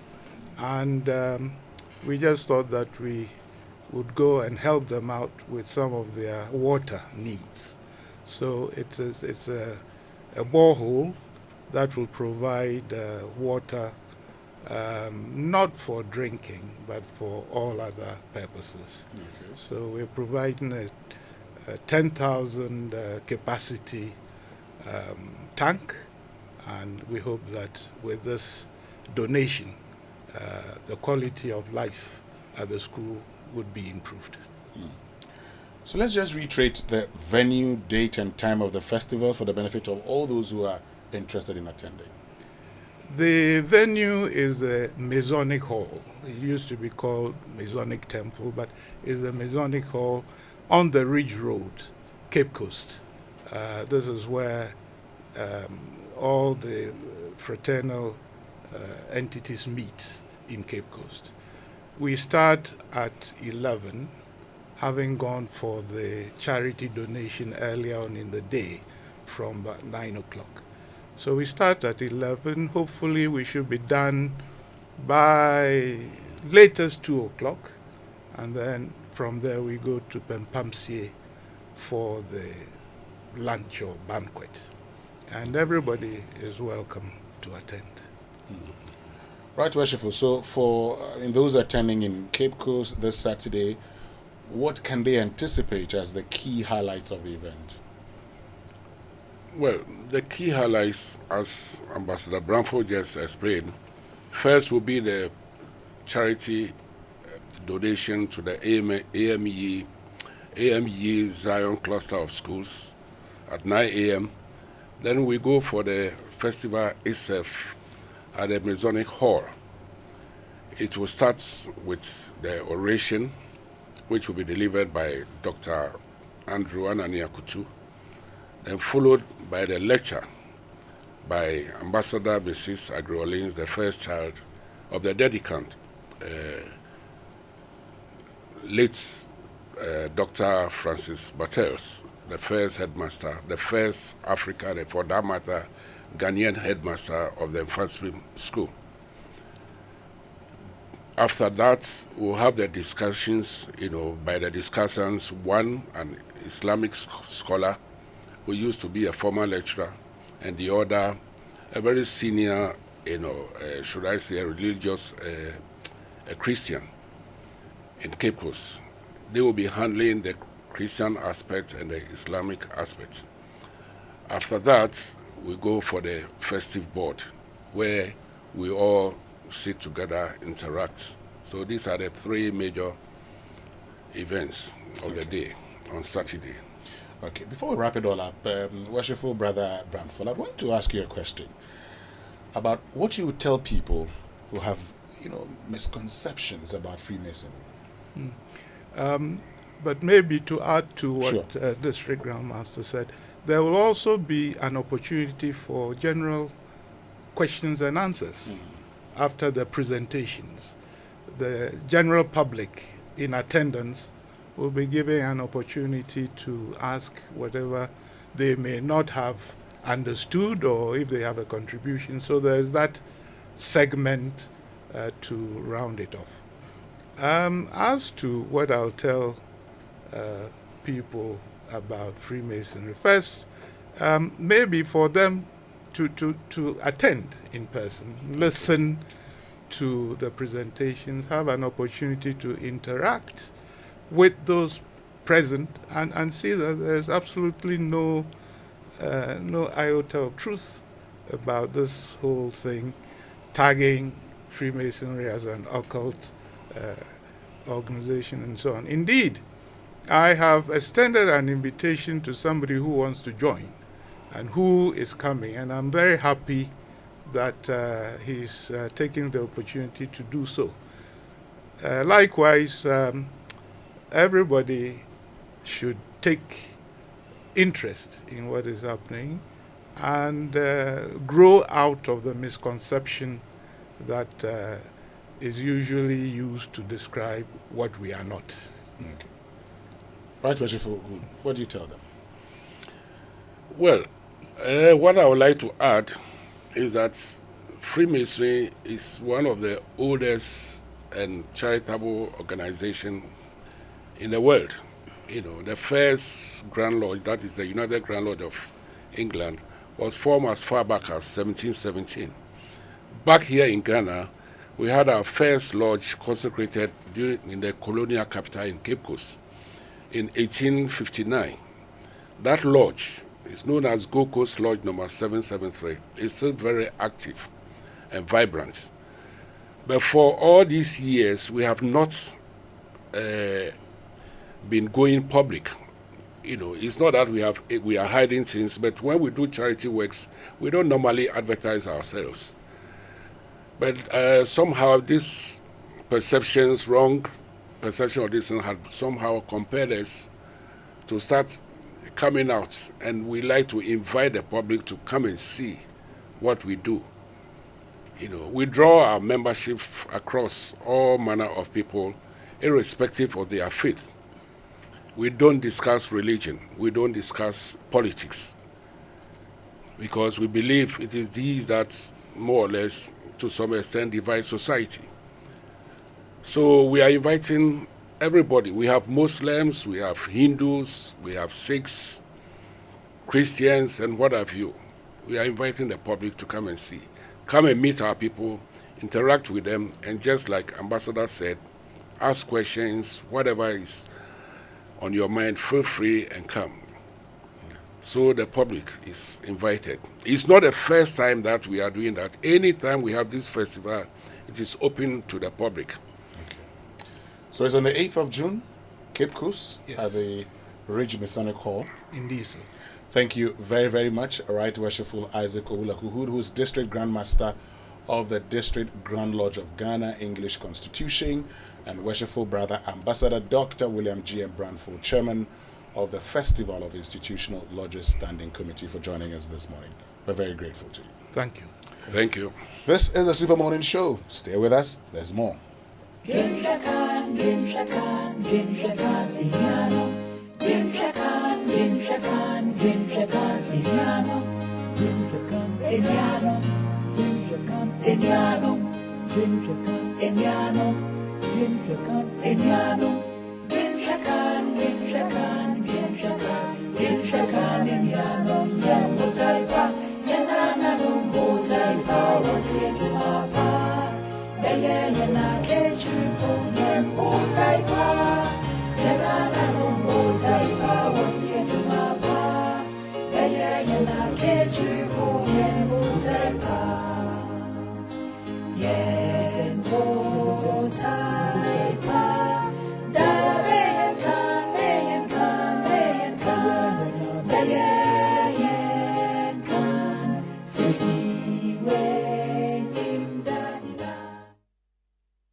What do you know about oral cancer? Today on Time with the Dentist, we're going to learn about oral cancer and what we can do to prevent it or catch it early. I'm Dr. Gwendolyn Amakwe Baiche, and this program is brought to you by Pepsodent in association with Ghana Dental Association. Oral cancer can present as a growth or sore in the mouth that does not go away. It can affect any part of the mouth, be it the surface of the tongue, the lips, gums, the inner aspect of the cheeks, or the roof of the mouth, also called the palate. It is one of the major causes of death from oral diseases. And anyone can get oral cancer, but there are some factors that make some people more likely than others to get it. And these include all forms of tobacco use, be it smoking or chewing, overconsumption of alcohol, poor diet, persistent infection with the human papilloma virus. Treatment is possible, giving a higher chance of survival.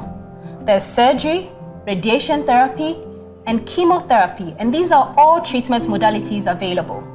However, treatment will depend on the stage of the cancer at the time of diagnosis, and this is one of the reasons why we encourage regular visits to the dentist. The dentist plays a very important role in the early detection of oral cancers through thorough examination of all the tissues in and around the mouth, the hard and the soft tissues. Once the dentist notices anything suspicious, further investigations will be done to confirm and appropriate referral if need be.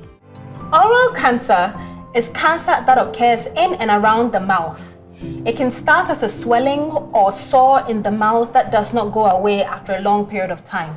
The palate is the roof of the mouth. The hard palate is the front aspect, and behind it is the soft palate. If oral cancer is diagnosed early, a complete cure is often possible, so don't wait until it's too late. Remember to brush day and night with a fluoride toothpaste like Pepsodent, and take charge of your oral health today. This campaign is proudly brought to you by Pepsodent in partnership with Ghana Dental Association.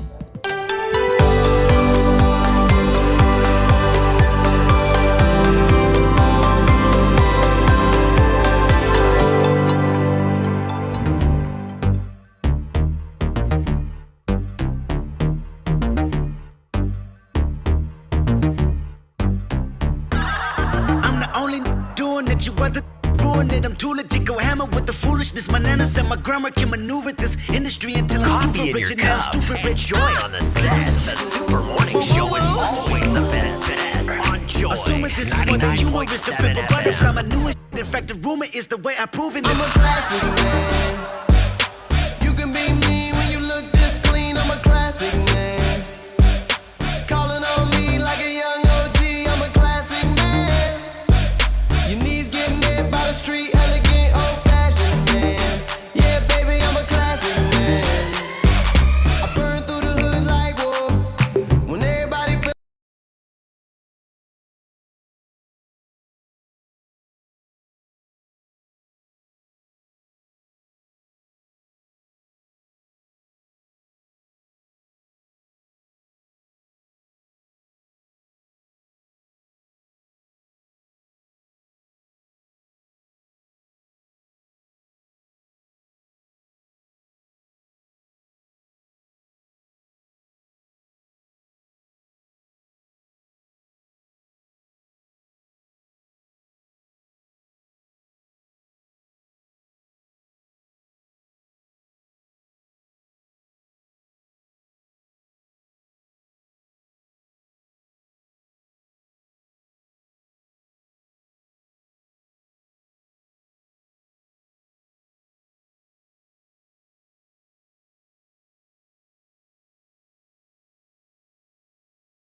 He decided to go that way. That's right. And Not the Ghanaian way. And No, he I went always all like the way that way. I like the Ghanaian way, the throwback, we go to Ghana because these ones, I don't understand what they've been saying. Oh, that's because you are old.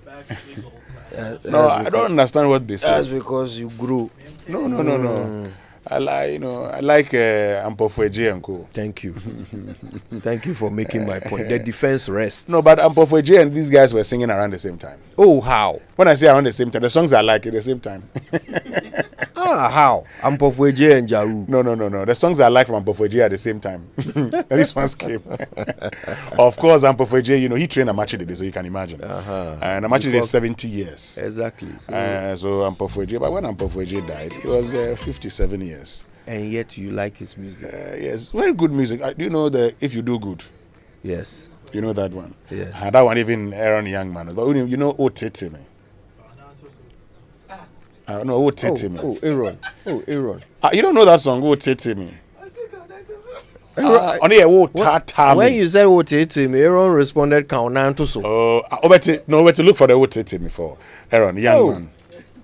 Please, look for the Otete me by Akusi Ampofweji. As for this homework there, while they are doing it, let me remind you guys that after a record 13 runs of Ola Rotimis, the gods are not to blame. Image Bureau, April Communications, and the National Theatre have come together again for another theatrical adventure. This time around, we're diving deep into the heart of Ghanaian theatre as Nana Shoko makes her directorial debut with The Legend of Akusika.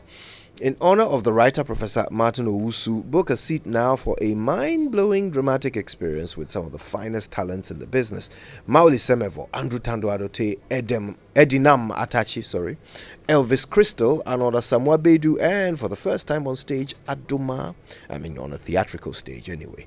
Come on and let's celebrate the legendary Professor Martin Owusu on Saturday the 8th and Sunday the 9th of June, 4 p.m. and 8 p.m. each night at the National Theatre. You can get tickets for 200 Ghana cedis at imagebureaugh.com or when you dial star 714 star 11 star 21 hash. The Legend of Akusika, supported by the Ghana Tourism Authority, Knee Plants Car Rentals, MGL Logistics and Supplies, IPMC, the Multimedia Group, Daily Guide, Graphic Communications Group, and proudly brought to you by Stanbic Bank, Telecel, the National Lottery Authority, and Ghana Gas. The Legend of Akusika. Theatre doesn't get better than this. So stay ready for an unexpected funeral and accidental disability cost with Mebanbot Life Insurance on MTN and Telecel by Hollard Life. Look, with as little as 2 Ghana cedis, 10 Ghana cedis, 5 Ghana cedis, or 50 Ghana cedis a month, you can get up to 30,000 for funeral and accidental disability cost. Just dial star 269 hash to register on MTN or Telecel, and automatic monthly deductions will be made from your mobile money wallet. Add as many as 7 biological dependents to cover your spouse, children, parents, grandparents, and in-laws. No stress at all with a quick claims process. Get more Asumdre with Hollard Life, Mebanbo, and live your best life. It's insurance made for you. Terms and conditions apply.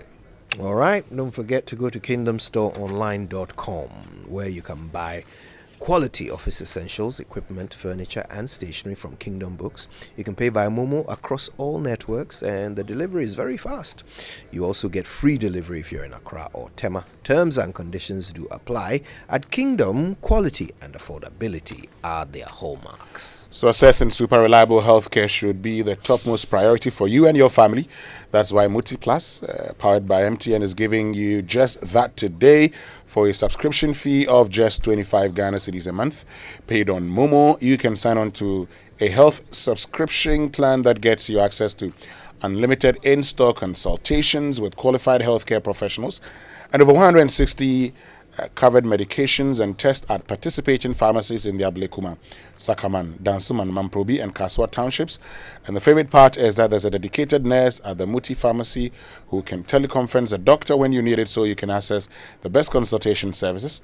And to get this great product, all you have to do is to download the Ayoba app and sign up today with your Momo account. So just download the Ayoba app and sign up with your Momo account. Take charge of your health conveniently and sign up for Muti Plus, powered by MTN today. Let's drop the song.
You know the song now, eh? Oh, yes. In fact, I recognize it now. Yes. This is by the Shining Star, Akwesi Ampofu Eje.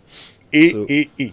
So when you are at home, this is the sort of music you play. Oh, you know these days. Do you wear singlet and what's it called? What's it called? Togas. I'm a Wasaman. So I don't so dress you don't wear singlet. So you don't wear singlet and togas. No. But I do have togas. So on days that I put on my very good cloth, if I have to attend an event in the village, yes. I'm just trying to picture you sitting in your house playing AAA and nodding your head sagely to the lyrics. No, you see, knowing fully well that you were there when they were recorded. Oh no, this one I mean I was around when it was released. but this is not an old song. It's not so old. It's just about. It's not even up to 30 years, so it's not so old. Aaron, are you up to 30 years? Aaron is not up to 30 years old. It's not so old a song. So to him, you are still the ancestor. No, is it? I think this may be. Is it on the same album as If You Do Good? Is the album title rotating? Or that came after If You Do Good, but. You know, check your archives and let us. Yes, you know, but I like the lyrics. You know, me who said "Don't do after Tigari." What does that even mean? Why? I don't know Tigari. You know Tigari? The fetish. What's it called? It's not fetish. It's a branch of religion. You know, that brought about a lot of drums, and so when Dundu said "Don't do after Tigari," so don't know. I see. Yes, don't do after Tigari. So don't say. Wow. So this is a man who's suffering, and he puts it in the music. You know, in today's world, you can, identify with a young man who's dropped 2 or 3 songs after a heartbreak. You know, that's normal. So this is why you don't like Ja Rule. And I don't understand what they say. Anyway, you see, that's actually the truth. I don't hear anything they say. I mean, Jidubli Ambole said one day that the young ones of today, when they sing, I can't hear anything. But when Ambole sings, do you hear anything? Then somebody retorted, when you say Tesman Akwa, what does that mean? Simigodu. Yeah, but as for Ambole, apart from the Tesman Akwa, we can hear the rest. You know, if it's on Amdadze, on Shempabua, if it's my favorite Ambole song is Wanana Koko Nawatu. I knew you're going to like that one. Yes, in fact, that's the best one, the best from his canon. So let's go for a short break. When we come back, we'll share a bit more of what you've been saying about our question on X, which is do the promises you hear on the campaign trail make you excited about Ghana's future? Okay, and maybe a little bit of Ambule. Why not? Stay with us. Hello there. Are you interested in pursuing a career in the airline industry? Then I have great news for you. Travelex Group Limited is giving you the opportunity to get trained in IATA's travel and tourism courses, as well as other aviation-related professional courses. The modules equip you for diverse corporate fields as well. Training period is 6 months for most courses. Schedules are flexible. 9 a.m. to 2 p.m. for the morning session and 5 p.m. to 7 p.m. for the evening session.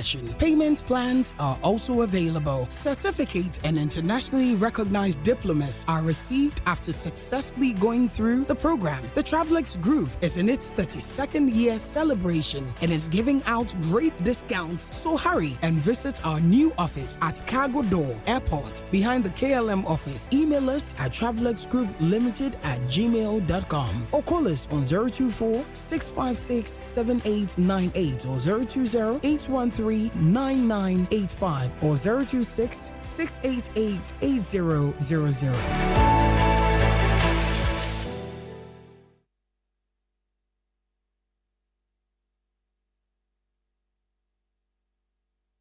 It's the most action-packed breakfast show in town. The hottest music, the best giveaways, the great interviews, and all the laughter and fun you can imagine. Don't miss the Super Morning Show on breakfast show in town.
Madazi. On Shempabwa. Hey. Obeselbe sheet, no?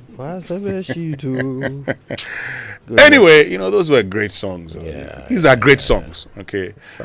So I like these ones because at least I can understand. I hear them. Understand Tesumana Akwaba. Oh, Tesumana Akwaba actually reminds us of Asemen Sudo in those days in second year, where this Sierra Leonean Wait. Are you seriously giving a lecture on the meaning of Tesumana Akwaba? When I am done, you'll understand. Hey! So this crew guy, when I say crew guy, I mean Sierra Leonean. You know, who used to walk around Asemen Sudo and had this kind of rap. You know, Tesemana Kwaba. So a lot of the guys from that era will pick on this, and it reminds us, you know, of the Asemen Sudu days. That's what I try to tell you. Thank you for joining our TED Talk. Anyway, in other matters, we are still tracking your answers to our question. Do the promises on the campaign platforms excite you about Ghana's future? And 521 of you have voted. We still have about 6 minutes to go on the poll. And 9% of you say yes. The promises on the campaign platform excite you about Ghana's future. 9% of you say yes. 91% of you say no. The promises on the campaign platform do not excite you about Ghana's future. Kojo, my friend Shelley Ferguson Avonyu, you know, who's listening. Good morning, Shelley, says Osawara. Oh, no, I'm just, you know, telling people what, happened in those days. What happened? Yes. That's what Jedibule Ambole told me. As an eyewitness today. Oh, no, Ambole told me. As an eyewitness. And I see Rudolph Dogbe saying, Master, were you born by then? Oh, Gogwaibe. Relax. Anyway, let's drop one by Ambole. I think we can do Poor Man. Before we end with Kojo Yangson's Wananakoko. But this is Poor Man's Life. That's right. Living like a poor man, I say, you know,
for the times. And the woman too, they trouble you. Living like a poor man. Everywhere. Poor man in life. Yeah. Anyway, tomorrow on the Super Morning Show, it's Friday. We'll talk about something that's a bit more personal. June is Male Mental Health Month. Yeah. We need to look out for our mental health. We need to talk about the threats to mental health of men. And by the way, the number one threat is money. Money matters. Number 2 threat is women. I see. Kojo, can't wait for tomorrow, but I wouldn't be here tomorrow. What a pity. I'll be back on Tuesday. And yes, so I'll see all of you on Tuesday, but Absolutely. hey, you don't have to miss the show on Friday and Monday. It's going to be exciting. It's going to be great. All right, listen, thank you so much for joining us today. We've had a wonderful time with you. We'll leave you in the capable hands of DJ Obete, who has a message from Jeduble Ambule just for you. Have a good